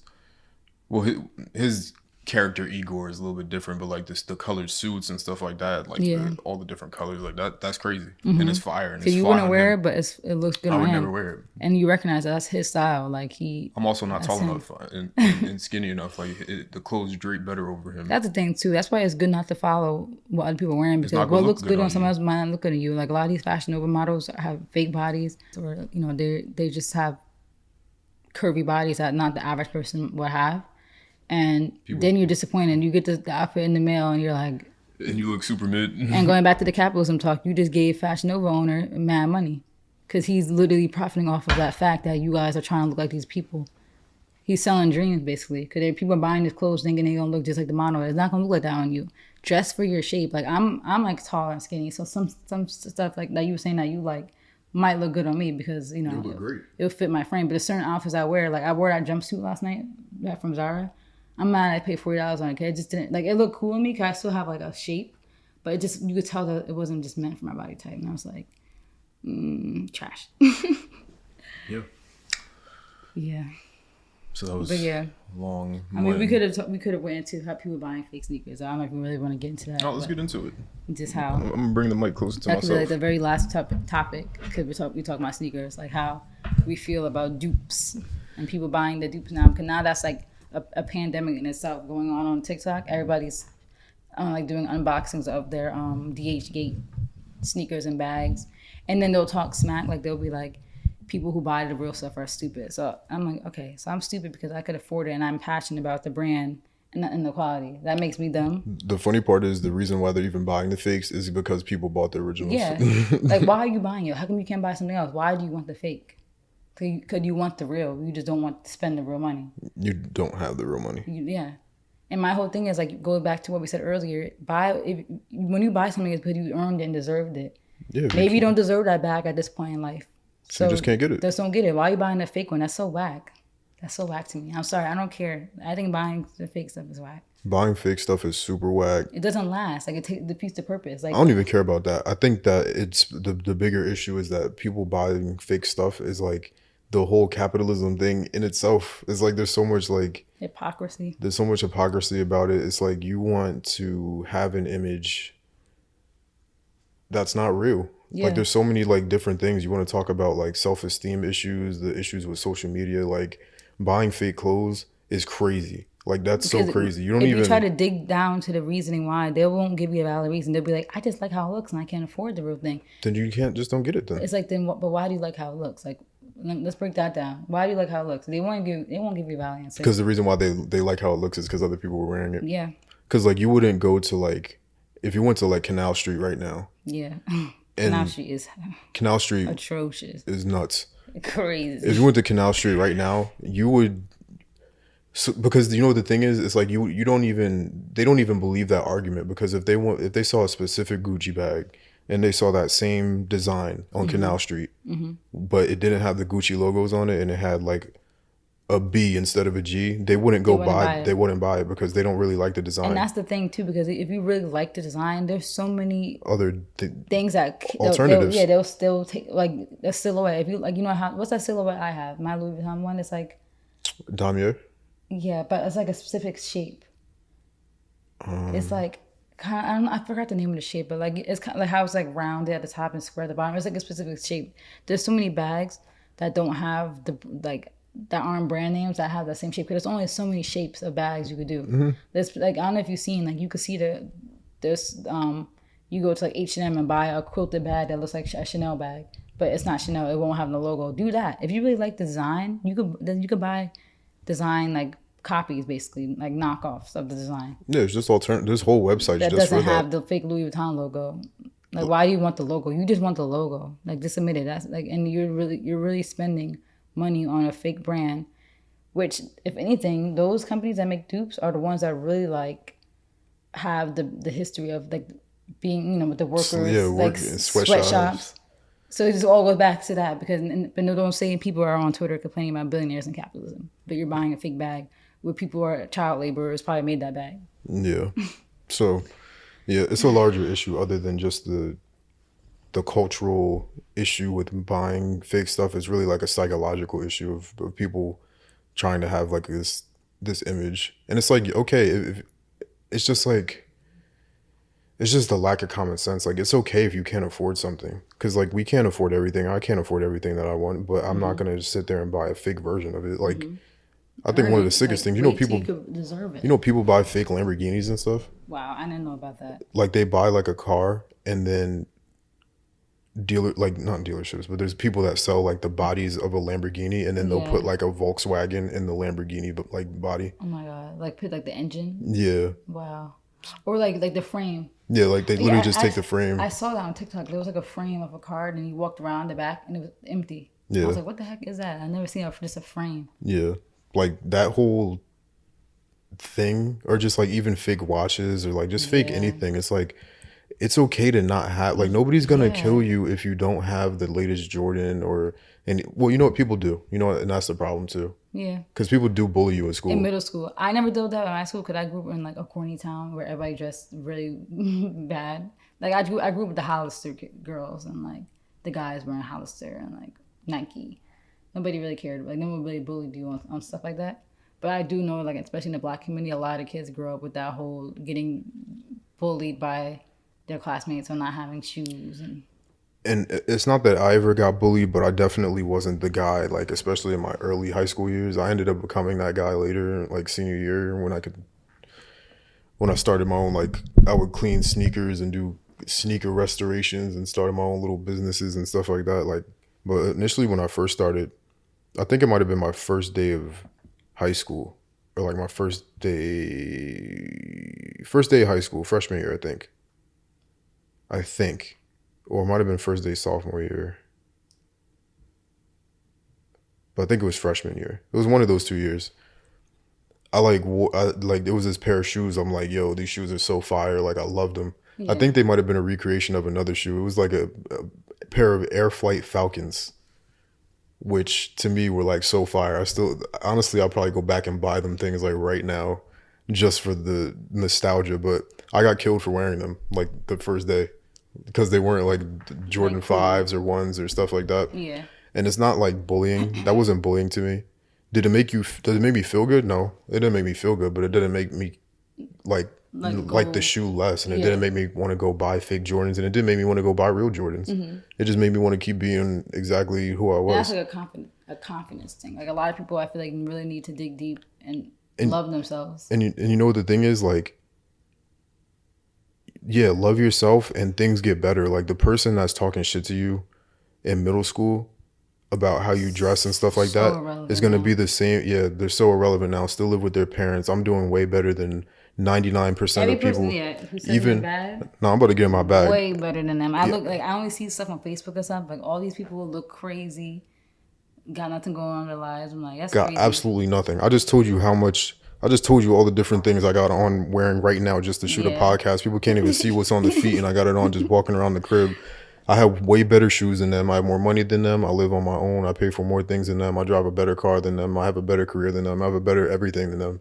Yeah. So you have to have that level of confidence in yourself to go out and achieve the things that you want to achieve. Because that person that sits there and clowns you for stupid, irrelevant things like fashion, or not fashion, but like Just anything. just like, oh, you don't have the Jordan 1s. Oh, you're a Yeah. loser. It's like, all right, That's now to you're the not- loser. yeah. Now you got your Jordan 1s living where you still live, and I'm over here elevating every single day. And the crazy thing is, that's like such a common story. Like I know so many people that said like them being like the ugly duckling or like kind of like, you know, doing their own thing. Like so many people had a story of that with their experiences and how they're doing way better than those people. Like all the nerds in high school who did their own thing. They didn't dress because how anybody else wanted to dress. They just were passionate about their own thing. Like they stood out and wore like, you know, like those Hot Topic girls. That a lot of those people who the popular people bullied, Peaked.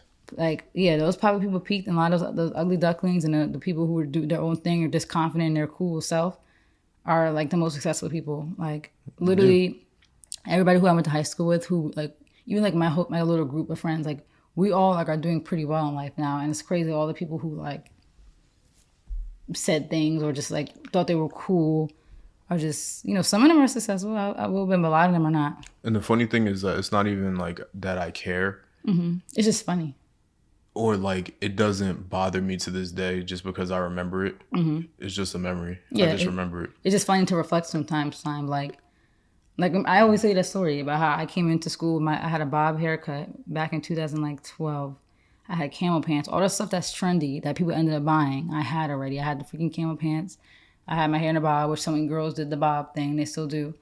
And there was these girls behind me. One of them went to college with us, so we know who she is. Hopefully she's not listening. It would be weird if she's listening, but who cares though? Her, I'm not gonna say names, but you know who I'm talking about. This other girl, and then this one girl, she moved a long time ago. And then this other girl, I just heard them like kikiing, like, what is she wearing? Like, what are those pants? Like, look at the hair. And I was just sitting there like, yeah, I thought I was cute today, and they in here talking about me, and I still was fine. I just like laughed, like I literally laughed, and I think I went on Facebook or Twitter that same day. And I was like, if you want to talk about me, don't talk right behind my back. Like you're literally behind my back. So luckily, I was confident and didn't care. But it's just funny because you look at all three of those people now. One's a baby mama who doing God knows what, trying to make money. Like I see her, I see things on Facebook. Other one probably still lives in Peterborough somewhere, doing nothing with her life. I think the last time I checked, she was like working at Walmart. And the other one, I don't know what she's doing, but it's just funny. And those same people gas me up now. Like they forgot what they even said. Like gas me up, and I don't even care about you or your pics or nothing. Like it's just funny. Like it doesn't bother me now to this day. Like you were saying, it's just funny to look back on, and it's like God don't like ugly people acting ugly on the inside. That's And why I I don't. wonder why your life is trash. That's why I don't. That's exactly it. You don't. I put out the energy that I want to see. I want to Yeah. receive back. Even me saying what I just said about myself is not any hatred or ill will towards anybody. It's just what it is. Like Yeah. I would never. I would never do that to somebody. Me neither. Like especially like, you know, and we all talk about people, but I'm not saying stuff to people's face. I'm not bullying them. I'm not laughing. I'm not talking right near them so they can hear me. Like you put out that nasty energy into the world, and then you wonder gonna get why it back. you wonder why your life is bad. Like you're just not a nice person. Because you're gonna get it taken right from you. Yep. And that's the thing. So I respect everybody. I don't ever come at anybody. I only defend myself if If needed. it comes towards me. But I'm never the type. I'm The not aggressor. I'm not the aggressor. I'm never going to tell somebody like you're whack. You don't have the same shoes as me. It's like it's sneakers. We're all gonna be dead in the ground, disintegrating at some point. I don't care about sneakers and who got this or who's driving what and who got this watch and who don't got that stuff. That's why you don't see me post any of the stuff that I buy anymore. Like you do it for you. Hey, I do it for me. Like if we want to talk about anything, we talking into $90 microphone wires just for the wire. Just this wire is like was mad expensive. Yeah. Like these speakers that I'm sitting in front of is mad expensive. But you know, if it was anybody else, they would be taking pictures and recording. Like, oh, look at this tag, I got this on. Yeah. Look at the setup. Look at the blah, blah. Like people. I mean, do I it. did do that, though. I mean, I did do that, but that was just me saying how we're official. Like I was just showing how I'm like, look, me and Alex are really passionate about this podcast. No, but that's different. You weren't talking about like, oh look, I got this Shure mic. Yeah, I don't even know what you. I got this TV. I got this stuff. Like everybody that does that stuff is like super whack. Yeah. Like, cause like, what are you saying? Yeah. Like you're not saying anything. You saying that you got something that's one up on somebody else. You're not saying anything at all, except that that's the thing that validates you. Yeah. You're saying that this T-shirt validates Like you. you're cool now. You're cool now. Because Like you have this you're t-shirt. a better person now Yeah. because you have a T-shirt. Like that's what people That are says harping on. Gucci on it. Like that has Gucci on it. That has like whatever brand people be trying to get off now. It's Balenciaga. Amiri for real. Yeah. Amiri was Amiri is, late thing. Amiri is disgusting. That was No. another- We're not not gonna get talking into it, about. but No. that was We're random not too. talking about I'm Amiri. like, how you guys just find out about Amiri? Yeah, we're not Chrome talking. Hearts just find out We're about not Chrome talking about Hearts. Like Chrome Chrome Hearts. Hearts have been out longer than we've been alive. Like If that stuff validates 30-year-old you, brand. it's telling. Yeah. And that's it. I know how you are as a person based on the things Like what you try to impress. the things you flex about. Yeah. But you're not doing it for yourself. Like you're doing it specifically to flex on other people. And that's yeah. Yeah. I could keep going, but I'm gonna relax. I don't know. I'm 'Cause angry. we don't want to become crazy, but like that goes to the point I made before. I was saying like me personally, like I'm only the way I am now. Lots of times is because like you said, like how you're not the aggressor. Like I'm the way how I am now because of constantly being picked on and stuff. Like that's why I feel like I could come across for people who don't know me as mean and defensive. That's because I have a freaking wall up now. People mess with me my whole life, like about everything. And luckily, I was confident, and my mom was just like me growing up, so she always put it in my mind. Like that's why I shout out to my mom because she always did that my whole life. Like you know, I was insecure about being skinny. I was flat chested for the longest time. Now I'm freaking double D's. Like what happened? I was really flat chested until like college. Like I was super skinny, all that stuff. My mom told me like, watch, you gonna have delayed puberty. And you're gonna be popping, and all these girls are gonna peak in high school, and they're gonna look back to you now when you're older, saying, "What's your workout plan?" All that stuff. I don't got a workout plan. It's my metabolism. It's what it is. So But that's why- I'm only like how I am now because of people constantly picking on me. So if you want to have people to blame for me being kind of mean, blame them. One thing I do want to but one thing I do want to say, I'm getting out of here because Yeah, we about to surpass it's our about- last it's about podcast. to be 3 Our last hours. podcast was 2:47, right? Yeah, we can't. wow, it was that long. We almost hit 3. Yeah. That's crazy. So let's Nobody wa You know we're doing really well on views. Yeah, we are actually, which is Doing good. really well. Okay, but aside from that, that Like was a the weird, watch time, weird thing to people interject are in actually here. watching. Thank you. But yeah, thank you guys. But last thing I'm gonna say is that I am a true believer in karma, and I think that karma but the way I believe in karma is not necessarily that you go punch somebody in the face, then later down the line you're gonna get punched in the face. I think that karma can be any negative energy that you put out into the world. It will come back to you. It could come back to you 1,000 times worse. It could come back equally. It could come back less, but it will always come back at some point. Yeah. And not just that, it will also it's not always immediate, but at some point you will get what's coming to you. Yeah. Like it could be anything. Like for example, you could have somebody who's like, what's a hard person, but they still might be really successful in life, but they're probably not happy. They probably they might have like bad luck in relationships, like can't find that person. Like, and now you're successful, but you're lonely, and like you want that, and that could be your karma. Like you were so like negative towards other people, and like now the negativity is coming back to you in the form of can't find a relationship. The negativity might come back in the form of maybe it's like your life not being where it wants to be. Like you might be passionate about something and trying to manifest it, but it's like you can't manifest something that's probably not gonna happen for you just because that's your negative karma coming back for you. Yeah, and I think it could be anything. Like the people that were talking about my shoes, Yeah. They might be Struggling paycheck to paycheck. Can't even afford the shoes that they want. or working in like not. I'm not gonna say that because that would be kind of disrespectful. But they could be working in a job that's like not paying them anything. Yeah. Meanwhile, I probably quadruple what they make an hour. Yeah.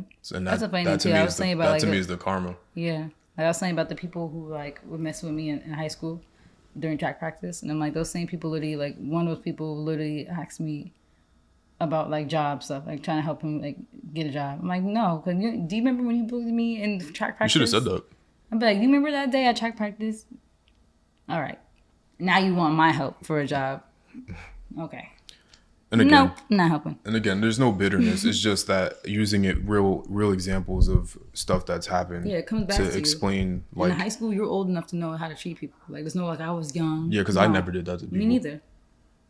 I did. You know what? That's not true. I did that to people when I was like 7 and Yeah, didn't know, but not ever. I mean, you knew I was better. never raised to do like middle school.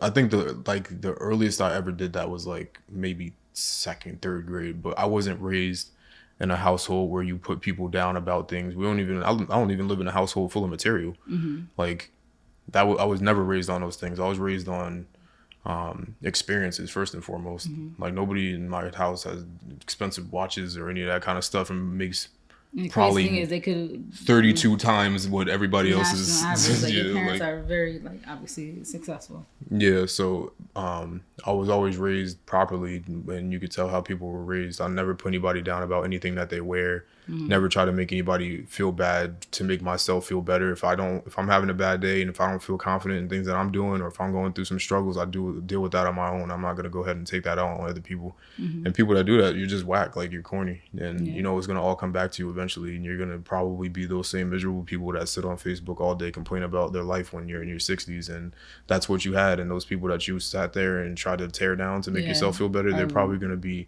infinitely way better than your life. infinitely beyond you. And Yeah. And not even just about material stuff, and like that's why success. Like lots of times it's just happiness. yeah, Like people who got picked on could be like just purely happy in life, and lots of times people desire happiness more than anything, yeah. more And, than material things, and like you might not even be really happy in life ever. and the crazy part is you see so many people that are on social media now our age that are miserable even at our age. They're not even, you didn't even get enough time to be bitter yet, Yeah. and you're already bitter. So by the time you're in your 50s, Like life really settles in. once you're in your 50s and you realize all the mistakes that you made and how you were just terrible to everybody, Yeah.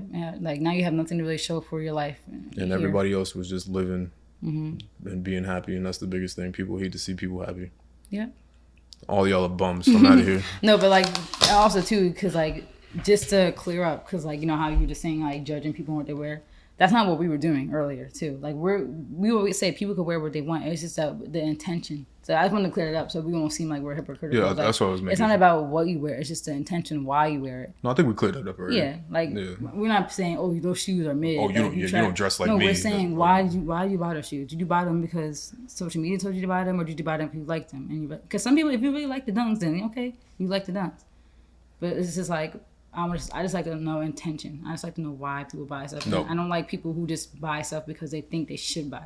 Yeah, you could tell So people's that's intentions. what we're judging. We're not judging what people wear. We're just judging on why you're wearing it, and the people who aren't passionate about it, how they be trying to talk down on other people Yeah, about their fit that they don't even know why they're wearing. like anybody that's wearing Chrome Hearts like right now, like a trucker hat or anything like that, I'm judging you hard. Yeah, because you like, you why? know you don't like If that. you liked hat. Chrome Hearts, you would have been brought Chrome Hearts. Chrome because Hearts been out for like since the 30 90s, years. like 1990, right? When they would, I forget. It- Chrome Hearts like, been, yeah, like it's 20 probably older than me for sure. It is older than us. Like 30 years old. I think it's Yeah. like 1991 or something. 1990, it was founded. Yeah, Chrome Hearts been around for a long time. You could have got it 2 years So ago. that's why 3 we're years judging ago, you, 4 because years ago, like 5 you're years only ago. wearing it because it's the hype. You don't like Chrome Hearts. Like Yeah. I mean, it's a fire brand. You might like it, but you only like it now because you just found out about it. Like you weren't really passionate about it. Yeah, so you're a bum. And you can't be like, I'm wearing this Chrome. What you wearing? Why are you wearing that Chrome though? And when was the Chrome founded? And who are the founders? Okay, you don't know. So that's why you wearing it. So that's the issue we have. Yeah, Just to clear that up. This was But yeah, definitely this is a long podcast. You said that though before we started. You said this is gonna be a 3-hour podcast. this is definitely the most complaining podcast I that we'll know. probably ever do. This is Yeah, we need more uplifting ones. We'll do next one. Well, no. I think that this one I've enjoyed this one the most probably, but Yeah, I mean, we don't like. I don't want to. It was definitely a complaining pod about everybody. We gotta get some more happy topics in here. Yeah, I mean, the I'm beginning taking was over happy. this. The I'm first taking- half was happy. Then I'm taking we over just this. talked about Kanye, and I mean, no, we did kind of drag everybody. We dragged everybody the entire day. I'm writing the topics from now on, guys, because everything about you is you. Nah, because this is all of your rants, your Twitter rants that you want to put onto a video and a podcast. So that's what you're trying to get off today. You're done. Nope, don't say anything. Don't say anything. I'm outroing. I'm outroing the pod. We're not negative. We're not negative though. We're not. We're definitely not This negative. is just. Honestly, what we were just saying was more venting. was more uplifting Yeah, than anything. It's because we want just- people to love themselves, do things for them, be confident, And don't not live for follow, material. not be sheep, invest their money, establish their life. Like sometimes people need tough love, and like that's really what it is. It's really just tough love and like constructive criticism. And sometimes you need it to come across this way because that's the only way people gonna hear you. People only hear you when you're me. because it's very idealistic, but for me, I just know that there's a different way of doing things that I feel Yeah. like we all should try to get towards, because you don't have Everybody to would be make, so much happier. you don't have to make a ton of money to invest and be like good. Yeah. Like the amount that at least me, because I think I kind of know what you're doing, but I at least know 100% how I do it. Yeah. I'm going for way more than comfortable for what I'm Yeah. I'm doing investing wise. But you don't have to do that. You don't have to make $1 million investing. You don't even have to make 900. You don't have to make 800. You don't have to Yeah. make Some 700. people might just want to pay off their student loans. And You could have you can make 100. You can make 50. Making Yeah. any money investing is like, is great, because I don't know if I said it on the pod or I said it to you specifically, but if you get like a 10% return, a 20% return, a 8% return, a 4% return, those percentages are you getting paid back in your time, and that's more important than anything, because that 10% return is like I said, it's a measurement of how less you have to work. You get a 50% return, you had to work 50% less to make that money Yeah. that you got, and So anything that you make is anything that you good. make is great. And I have a different vision for how people should be. People should not be materialistic. Buy things because you want them. It's like you're just trying to prevent them from going down a path Yeah, of because it's destruction. dangerous. You literally know how it ends. Like It ends badly. I've seen so many examples with just people in my own family, and it's unfortunate. Like they live that life of chasing something, and now they're older or at the point past retirement, still struggling, still trying to find that way to make that money. And it's just like, I just hate to see it, and I just don't want people. I'm trying to help. I'm really just trying to help. Like we're just trying to help. We Yeah. are, because it's like. Like, don't buy that Benz. You know don't how need it that. ends. You don't need that Benz. You're not saying. First of all, you're not saying anything to anybody that, like, you might be saying saying something to people in your situation, Yeah, but like you're your not saying bracket. anything to anybody outside of that. So it's like you still go buy that low level Benz. You're still getting judged by people that can. That could, yeah, like Kanye literally said, 500. That's a cheap Benz. And you're like, sheesh, I got the 400. Like you're like, Yeah. yikes. Now you're like, And oh, now the now I'm whack. Kanye, you in the 500 is cheap. You gotta buy anything above that class. Like, Yeah, and now you feel whack, and it's like you're never gonna impress everybody. and then and he also said too, he's like, oh, you woke up to that man and you saw his watch was a fossil. So now you got that fossil watch. You're like, yikes. Kanye Yeah. don't even care about same my shoes as my wife, but she she copped copped them. them all, Although though, like yeah. all these different things, it's like you're always gonna keep chasing something, and to then impress a new group of you're just people. gonna end up bankrupt. Yeah. For people Yeah. that don't even really care, nobody really cares what car you drive. At the end of the day, like as long as you're doing you and you're living your life, like people are like that's all people care about. So stop trying to chase something that you can't really afford, and you're doing it for the wrong reasons, because it's just gonna end. It's not gonna end well, and that's all we're trying to do. We're just trying to really help people, because we already know like it's gonna be a point where we're at a certain point in life, and so many people are gonna be questioning and wondering, and like we're gonna be like. We Go told back you, to it's all documented.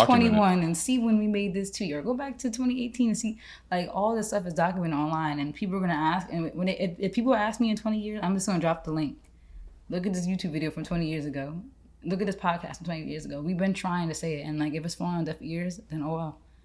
Like we're just trying to help, and some people need tough love, and Yeah, that's what we're trying to help our generation, because it's scary.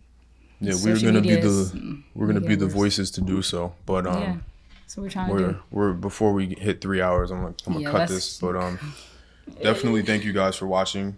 Sorry if this pod was a little bit too aggressive for you, but I don't care.